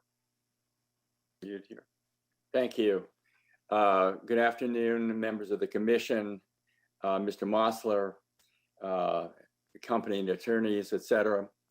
Mr. Mosler is correct, of course, that this active ongoing dispute between various environmental groups in the Ojai Valley and beyond, and Mr. Mosler has been going on for a long, long time. And it's sad, it's unfortunate, and certainly wasn't my intention for this to be the case. But we have battled a system in some cases, and none of this has to do with any of you. You weren't part of the board or the county government at the time, but just to give you one example, some years ago, among the many violations of the conditional use permit that Mr. Mosler had to abide by were the hours of the day when trucks were permitted to go up Highway 33 to pick up and then return and deliver. They were violating that provision. And when we went and had a hearing to deal with this violation, we find in the electronic archive version of the conditional use permit printed on official county document in front of all the supervisors, the condition that our entire case was about, the condition that was being violated, all of a sudden went missing. It was not there. In other words, someone with the access to and the authority to be able to do this at the county in the planning division went in and deleted from official approved stamped county archived documentation. We had the hard copy that we showed all the Board of Supervisors. It was an embarrassing, tense situation. They went into a closed session that lasted 3 hours, at the end of which the only comment was the condition that Mr. Shapiro stipulates existed, and which was apparently violated by the Mosler Quarry's operation, does indeed exist. No explanation after that. And I share this with you so you have some appreciation for why we feel a little cynical about things. We haven't gotten, that's just typical of what happened. I want to just respond to Mr. Mosler with regard to the endangered species of the steelhead trout. It was far more than a trout. It sounds trivial that a rock hit a trout in the head and caused brain damage. No. Channel keepers went in there. When it was denied by Mr. Mosler and his representatives, attorneys and consultants, that there was any steelhead trout there at all, we had people go in from channel keepers with underwater cinematography to capture a very active, healthy habitat of steelheads spawning, steelhead female species protecting their eggs. It was like a National Geographic special that you see on television. So it was a habitat. And, we don't make the rules. It was part of the federal government's protection of endangered species. And so it took a while, but a steel mesh net, unfortunately expensive, was erected. And that's gone a long way to protecting the steelhead trout thereafter. But in this case today, this idea of the quarry having been chronically undercut at the very top, I will just never forget that day in 2017, standing below, speaking with the Caltrans supervisor, even though I could find no Caltrans record to back it up because they're not forthcoming. I've gotten records for work that Caltrans did below the quarry. I've gotten records of work Caltrans did above Highway 33, past the quarry, but not those few days. And the Caltrans supervisor reiterated, yes, they were there because of chronic undercutting. In fact, I remember the metaphor. He said, the guy took me, did you ever watch a surfing program on TV? These competitions. It's great when the surfer goes through the tube of that wave. And the idea, of course, is to get out, get his score before that wave collapses. And he described the top of the quarry, that if they weren't there to fix things, to retro shave off the dangerous part, that top of the quarry, sort of like the top of a wave, could endanger collapse into the North Fork of the river, possibly damming it up, and then possibly flooding out Highway 33. That's why they were there. I could not, through everything short of the Freedom of Information Act, I've not gotten the confirmation of what I witnessed and what a Caltrans supervisor told me. So you can imagine, between a very important condition on the CUP suddenly disappearing and therefore making our appeal nil until it was found, and then Caltrans giving me a firsthand report on the scene about what was going on there, makes me wonder why, when there's 26 years left of this conditional use permit, why does the applicant need to be forgiven for a portion of the rec plan now? This is 26 years left. He has a surety bond in place to handle this. Why is this commission about to give a gift of forgiving a portion of the reclamation plan when we don't even have to think about that rec plan for another 26 years? I mean, I don't know, maybe you've got the fountain of youth. I'm not going to be around that long. I hope everyone else is, but I'm turning 80 in 2 years, believe it or not, and I'm not going to be around. So why are you, the only reason, we don't have any proof of it, but it's pretty obvious that in all of our advanced ages, including Mr. Mosler, oh, you look really good, Larry. If you shave that beard, you look like a babe, really. I'm saying that you want to sell the quarry. While you're still healthy, can still stand, you want to sell the quarry. So it's going to be attractive to any prospective buyer if you could offer the quarry for sale, the business for sale, and say that, and by the way, a big portion of the rec plan, which otherwise would cost a lot of money, is now off the table. So that makes the sale of this quarry even more attractive. So the question before the commission, is this commission now being asked to play a part in the marketing and sale of a problematic quarry, even if it's maybe finally on the straight and narrow? Isn't that what we're being asked here? to make it easier and more attractive to sell and be able to eliminate a big expense. And I think that's really what it is. And I rest my case. Thank you. Okay. Questions from commission? I just want to clarify that 2 other people are here representing other appellants. I understand that, and they will be given an opportunity to speak. Thank you. But they represent different angles of this. So I didn't see any commissioners raising their hand. Moving on, who next from the appellants wishes to speak?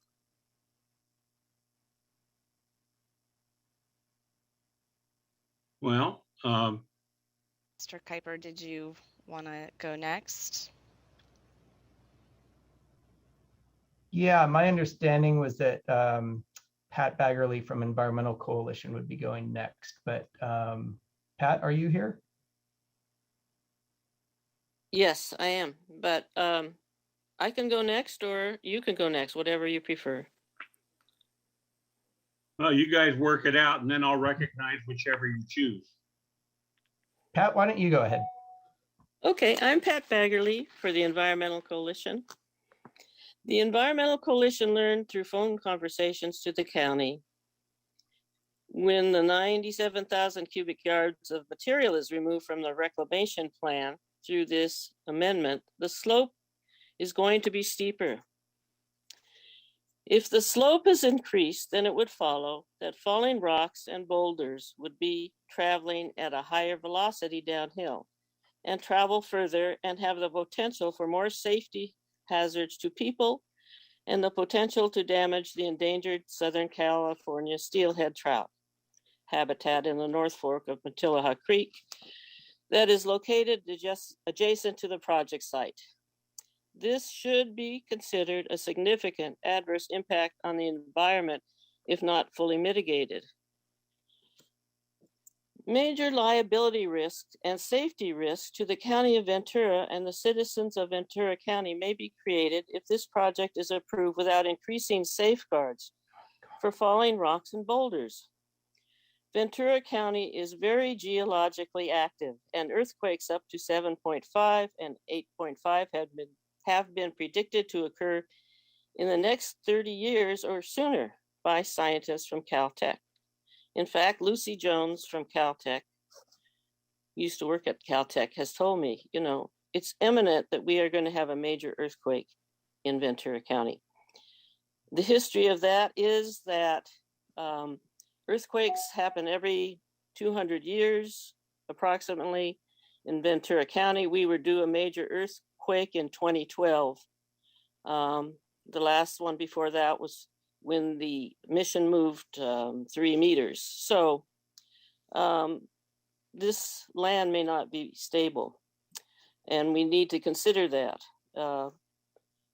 And now is the time to do that because they're taking away earth that might be protective of something very large falling, despite the fact that there may be a hole there to catch some of it. Major earthquake shaking could happen at the quarry during the major earthquake, and there should be mitigations in place to prevent falling rocks and boulders from harming people and entering the North Fork of Matilaha Creek and California State Highway 33. This is environmental issues and laws, but this hasn't been done in the addendum. The county should seek to remedy the potential for a disaster by requiring the applicant to prepare an environmental document that clearly spells out why and what is being proposed in clear and understandable English, along with new major measures to mitigate the new potential safety and biological impacts from falling rocks and boulders. The Environmental Coalition requests you sustain our appeal and remand the project back for proper environmental review. Thank you. Okay, thank you. Commissioners, questions? Okay, I do have one for Ms. Baggerly. Well, maybe more than one. You made several assertions regarding environmental risk, particularly rocks falling faster down the slope and the potential for seismic activity. I read the record pretty thoroughly, and I want to know, did I overlook any actual engineering reports that were provided in support of your assertions? One of the engineering reports does point out, I believe, that the slope is going to be steeper than it was in. I understand that, but your approved. assertions go farther than that, and I want to know if you submitted any engineering reports to substantiate that. No. Okay, thank you. You raise issues of seismic activity. You cite Dr. Lucy Jones, but did you provide any scant engineering reports that support your position? No. Okay. Those are my questions. Anybody else? Okay, moving along, I guess we wind up with Mr. Kuiper has emailed me that he just lost his Zoom connection. He's trying to connect back. If it's okay with you, Chair King, I could take a moment right now to address a couple of things that we've heard from the appellants. I wanted to point out regarding this idea that the reclamation plan amendment is just a forgiveness for Mr. Mosler. Yes, ideally, the quarry will be in operation till 2046, and that is when reclamation would begin based on whatever reclamation plan is on file. However, I do want to note that if anything happened to the operator, the county as lead agency has to conduct that reclamation. We have to use whatever financial assurance is on hand and do the reclamation. And one of the reasons that we're in support of this amendment is because if we were the reclamators today, one of the first things we would do is amend the plan to remove the 97,000 cubic yards of fill. It is, in our review, more impactful than the amendment, and our geologists have agreed with that. So I just wanted to make that clear that that's one of the reasons county is in support. And I'm afraid that Mr. Kuiper is having trouble still, but he is trying to call in by phone. Okay. Chair King, maybe you want to take a 5-minute recess, and we can see if Mr. Kuiper is able to reestablish. Okay, I'm going to go you one better. Unless there's any objection, I'm going to call for a 10-minute recess. Call it a medical recess. Certainly. Okay, so we stand in recess. Thank you.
have full compliance with permit conditions should the commission entertain an amendment to the reclamation plan. Thank you so much for considering our appeal. Questions from commissioners? Okay, I have basically one for Mr. Kuiper. Since the issue before us today deals with the whether or not the reclamation plan meets the requirements of DMR, my question to you is, can you cite any specific elements of SMARA that this reclamation plan amendment is inconsistent with, understanding that it's already gone to DMR for review and they have not identified any? But have you identified any that would be the basis for this commission to uphold your appeal?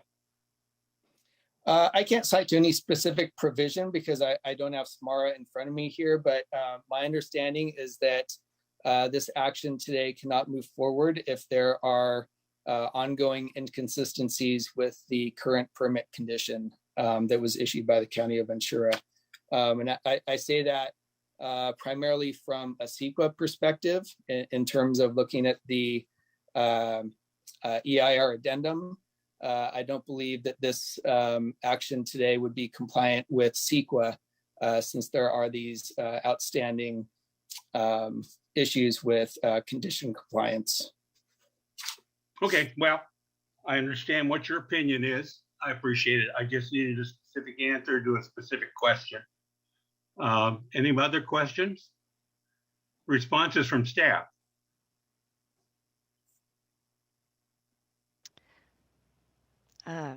Thank you, Chair King.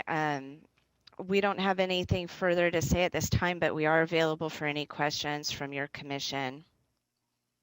Okay. And by the way, while we have staff here, I believe it was Mr. Shapiro that wanted, I don't remember whether it was the applicant or Mr. Shapiro wanted the county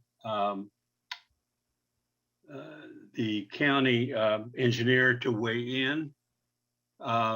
However, he's not required to do so, nor is the commission required to compel him or asking, and no commissioner has requested that. So I'm not ignoring the comment. I'm simply saying that unless commissioners have specific requests for information from the county engineer, he's really not a player in this issue. He's under the county's under no obligation for him to weigh in. So I just want to put that on the record. Now, is there any rebuttal from the applicant? Yes, Mr. Chair, a few points. And again, we appreciate your commission's consideration. I want to begin with the point of the rock fall. And I think it's actually quite important in that, yes, there is rock fall in the area on the slope of the quarry. And that's because that is naturally occurring. And I think some of the appellants, I think Ms. Baggerly in particular has made that point. And I think even Mr. Shapiro in describing the crest of a wave has also made that point. And what the studies have shown and what this quarrying does is actually take the slope where the quarry is and bring it down. So actually quarrying over the long term is beneficial in addressing the rockfall issue on that side of Highway 33. So in fact, the long-term quarrying will actually remediate or reduce that problem over time.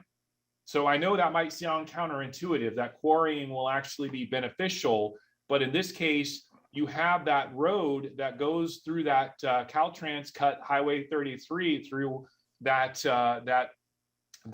really steep valley near the creek, and basically with the quarry face on the side, I believe it's the eastern side, as that quarry slope goes down over the long-term quarrying, the rockfall potential from that side actually is lessened.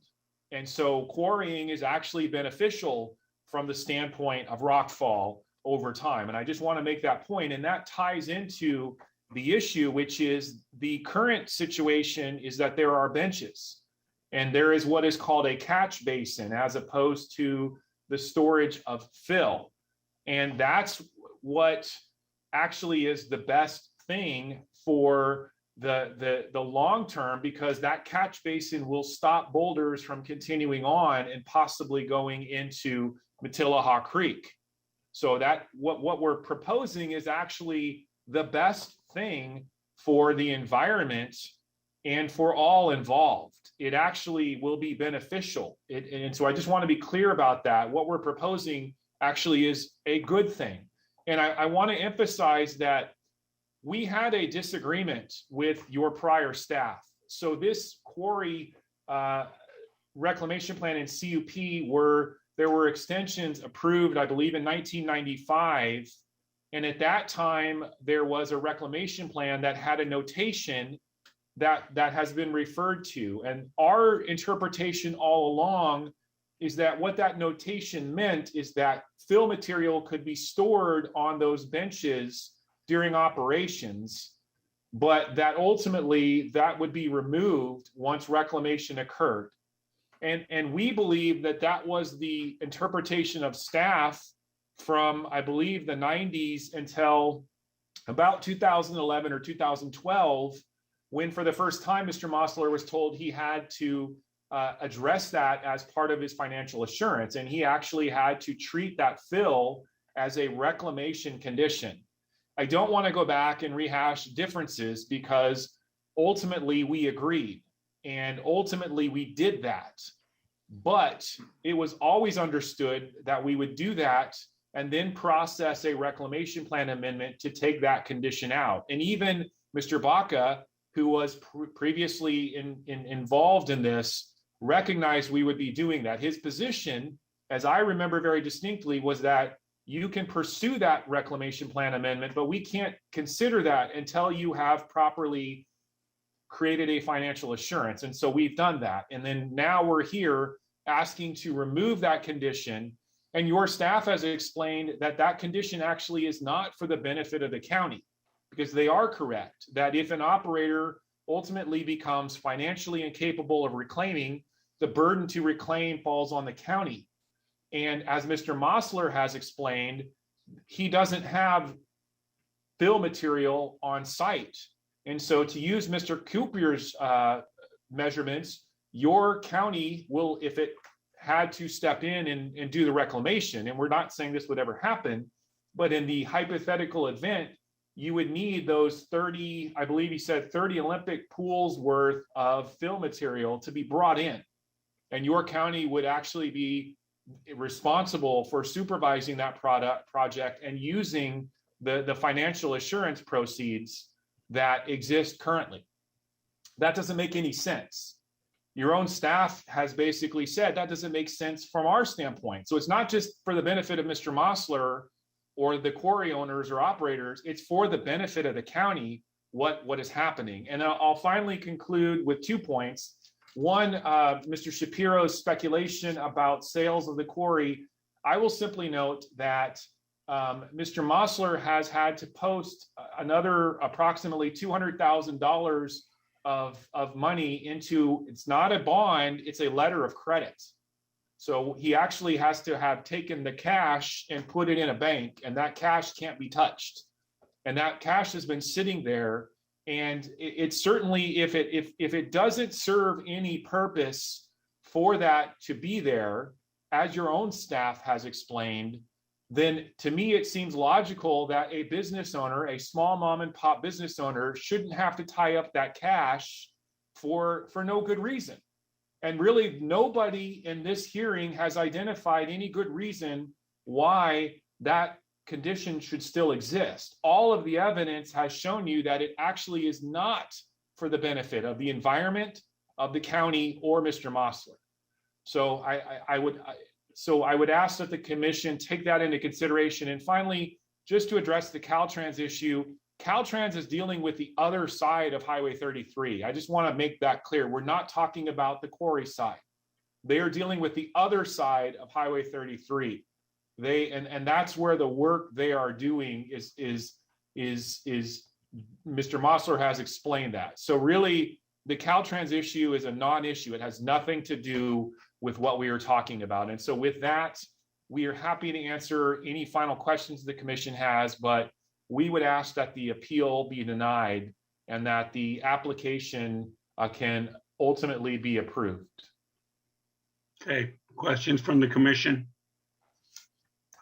Commissioner Boydston? Just as a matter of clarity, because I asked the question before, this amendment is specific to this area to keep the existing slope the way it is rather than filling it at a 2-to-1. So, and Mr. Mosler indicated that no mining would be happening in this area. I just want to clarify that because it sounded like council was saying that, in fact, they were going to continue to mine in this area and cut the slope. Correct. And I apologize if that was the impression I gave. No, that area will, the conditions of that area will remain the same and that bench will remain. Okay. Thank you. Other questions? Okay. I have a question for clarification. Go ahead. Chair King. The letter from Jensen Design and Survey describing and providing additional clarifications on the Quarry tailings disposal area. This is just a question for staff because that exact language wasn't used in the staff report. I just wanted to get some clarification from staff and confirmation to tie in that analysis from Jensen to staff's report. Yes, thank you, Commissioner Garcia, through the chair. So on the 1995 Reclamation Plan, which is what is still in place right now before an amendment, it has that note of Quarry tailings disposal area. And we all agree that showing Quarry tailings disposal area and then showing a 1.5 to 1 slope is confusing. And everyone for the last 10 years has agreed that that's a confusing note and open to interpretation. Staff erred in 2012 on the side of caution and requested the additional financial assurance from Mr. Mosler, and then proceeded to tell him that he needed to get this note removed, and the idea of putting fill or tailings or anything else there to get that off of there so that we're not responsible for that in the event that we're the lead agency and have to reclaim that area. And so we erred on the side of caution with that interpretation, and that is definitely something that the applicant has never agreed with us on and did not feel that they should have had to put that financial assurance there or go through this amendment. But that is one of the reasons that we're here is erring on the side of caution. And quite frankly, too, it's just good business to clean up that reclamation plan and make sure it's very clear.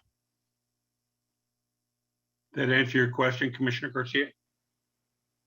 Well, just to be clear, that area, the bench, will the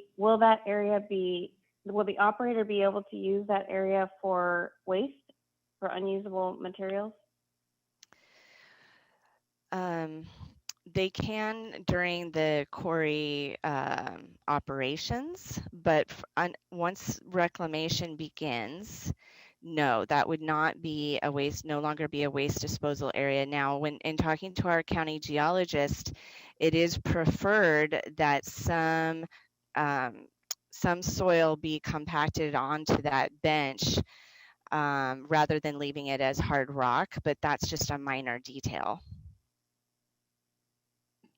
Okay, thank you for that clarification. Anybody else? Go ahead, Commissioner Boydston. Is this the time to ask staff questions or should that be later? Well, I think now is the time while we have them and before we close the public hearing. I do want to leave a little room for the appellant to come back with any last challenges, but go ahead. I would like to hear from the geologist that this amendment, in fact, makes a better and safer condition than what the original in-place reclamation plan has in its of putting in fill with 2-to-1 slope. That doing this amendment really creates a better situation, a safer situation. Okay, Mr. O'Toole. And you're there. Good morning, Chair King and fellow commissioners. My name is James O'Tusa. I'm with the Public Works Agency, county geologist. I've been involved with this mine for several years. First of all, the bench in question and the tailings disposal area has always been a point of contention on this reclamation plan. In reviewing the original geotechnical or geology report for the mine, they simply were stating that if there was to be any fill placed, it would be placed at a 1.5-to-1 slope gradient. So that's a little history for you. Then on the reclamation plan, they showed this disposal area being at a 1.5-to-1 slope. So that's linking the fill placement with the 1.5-to-1. Our present grading code would not allow a 1.5-to-1 fill. It would be required to be a 2-to-1. Now, regarding the removal of this debris disposal, we've had many geologists, we've had technical studies, we've had slope stability studies regarding trimming that slope back or leaving where this excavation, this tall excavation is alone. And those all studies have said that the site is safe and stable. Now, in referring back to Mr. Cole, we are going to reduce the slope gradient, but in the same time, we're also going to be removing the weathered rock or the rock that's more susceptible to rockfall or failure because it's weaker and not intact. So that's another point of this excavation.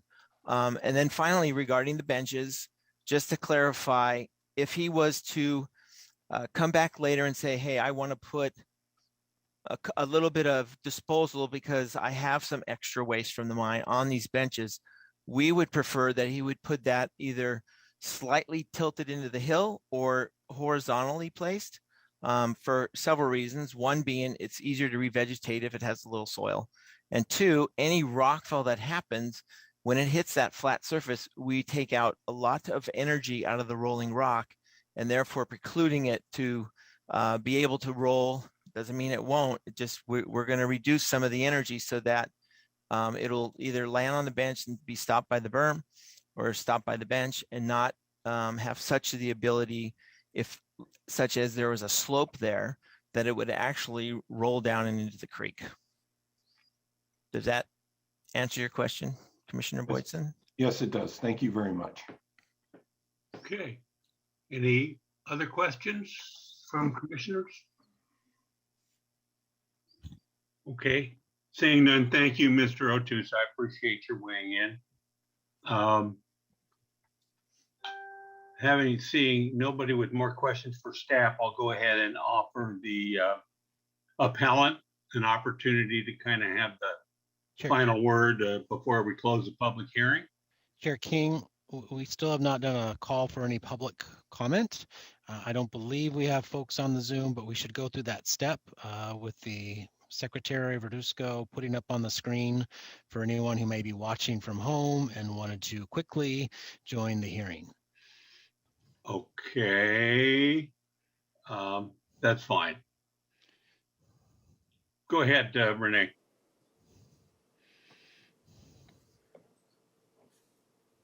Members of the public who wish to speak, please press the raise hand button on Zoom now, or if participating by telephone, please press star and then 9 to be queued.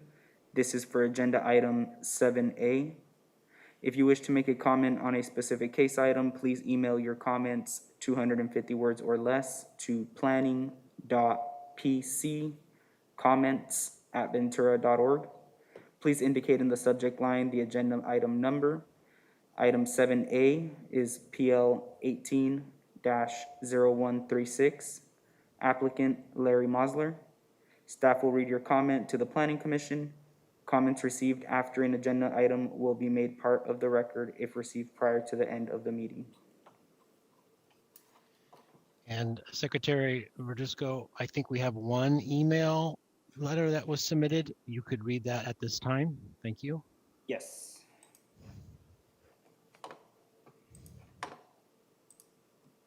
So the email came in from John Brooks, and it reads, "Dear Commissioners, the elephant in your hearing room is why.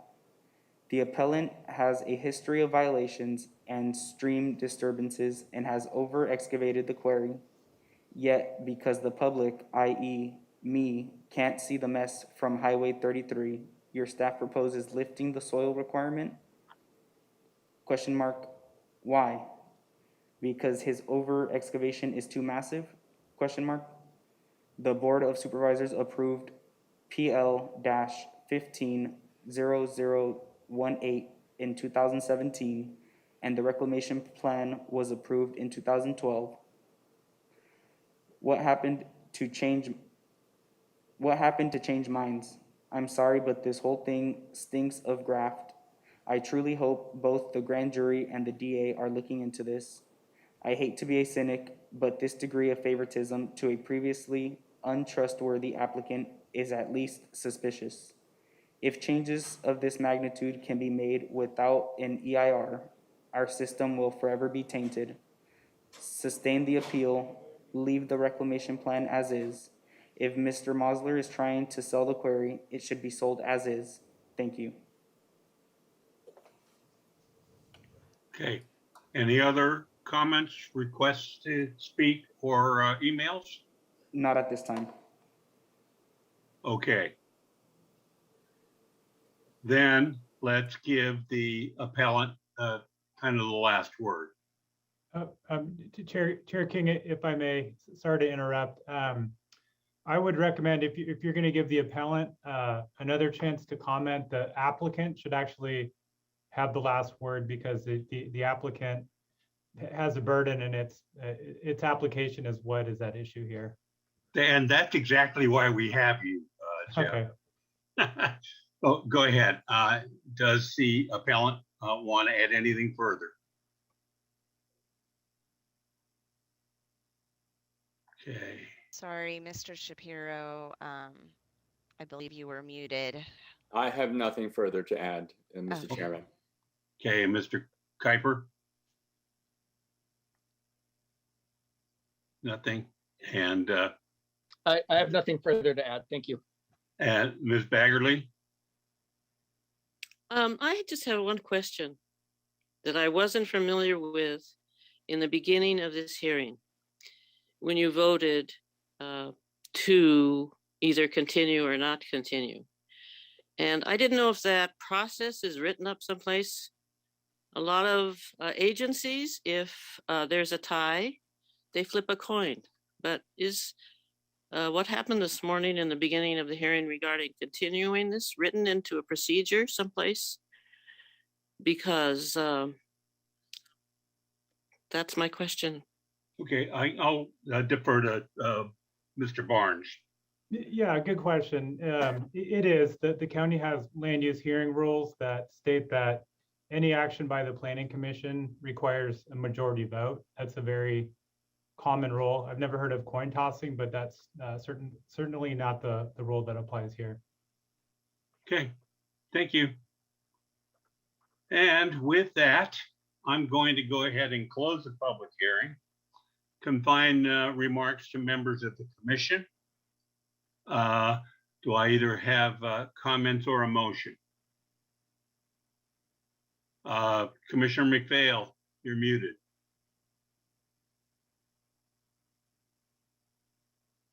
There you go. I will make a motion, but first I'd like to comment on Mr. Shapiro's comment that it's typical that county staff loses things conveniently.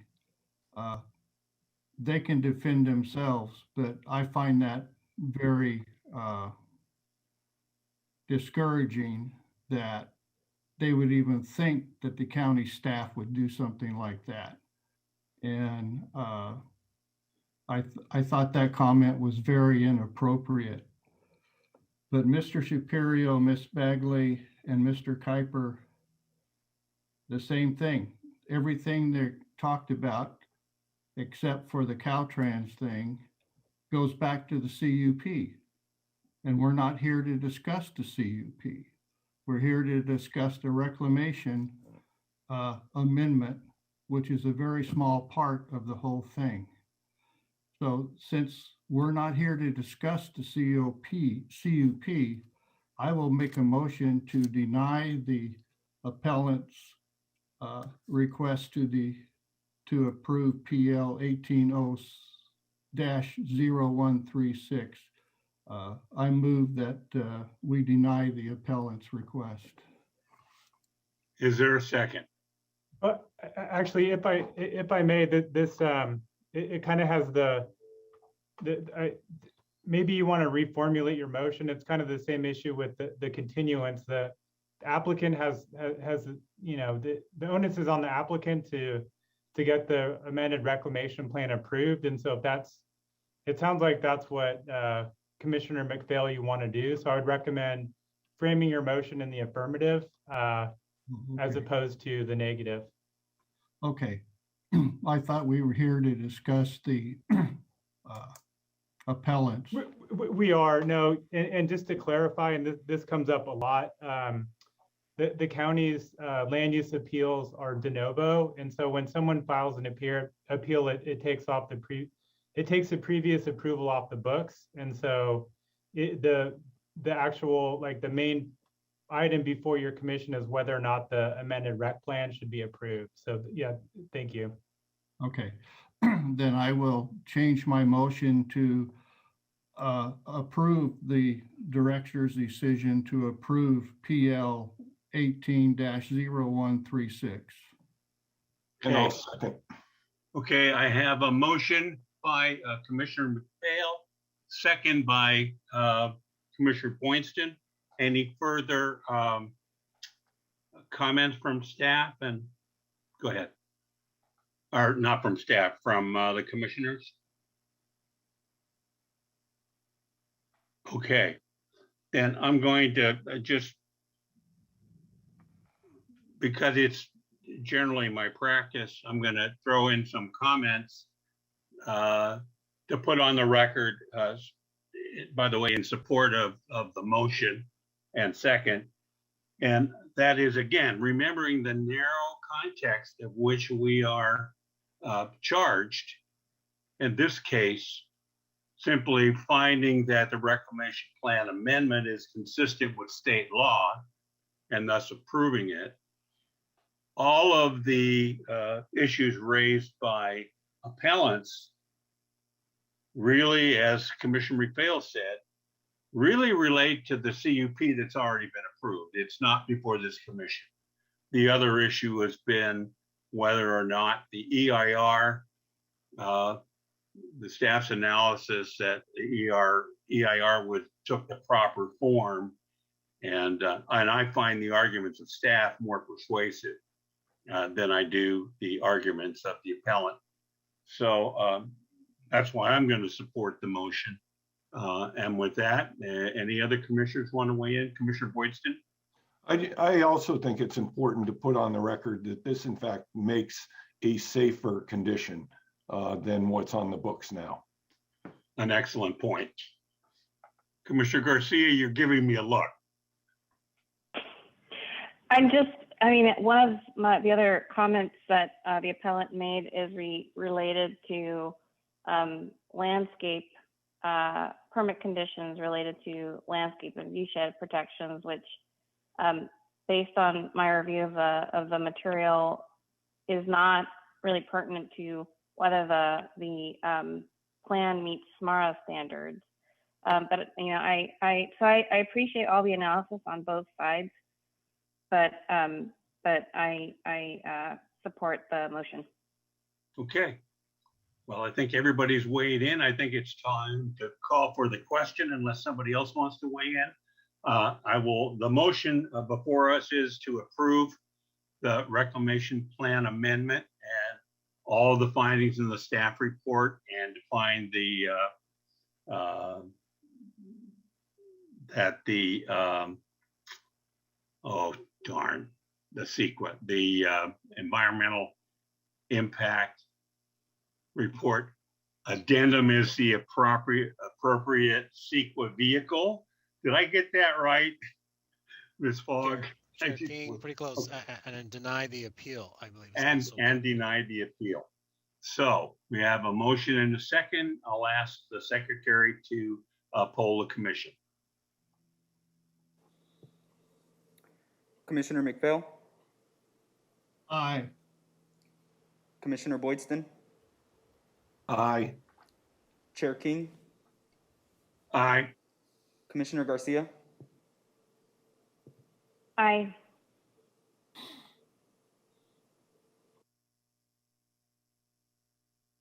Okay, with one commissioner absent, the motion carries 4-0. Moving along to, and by the way, thank you everybody.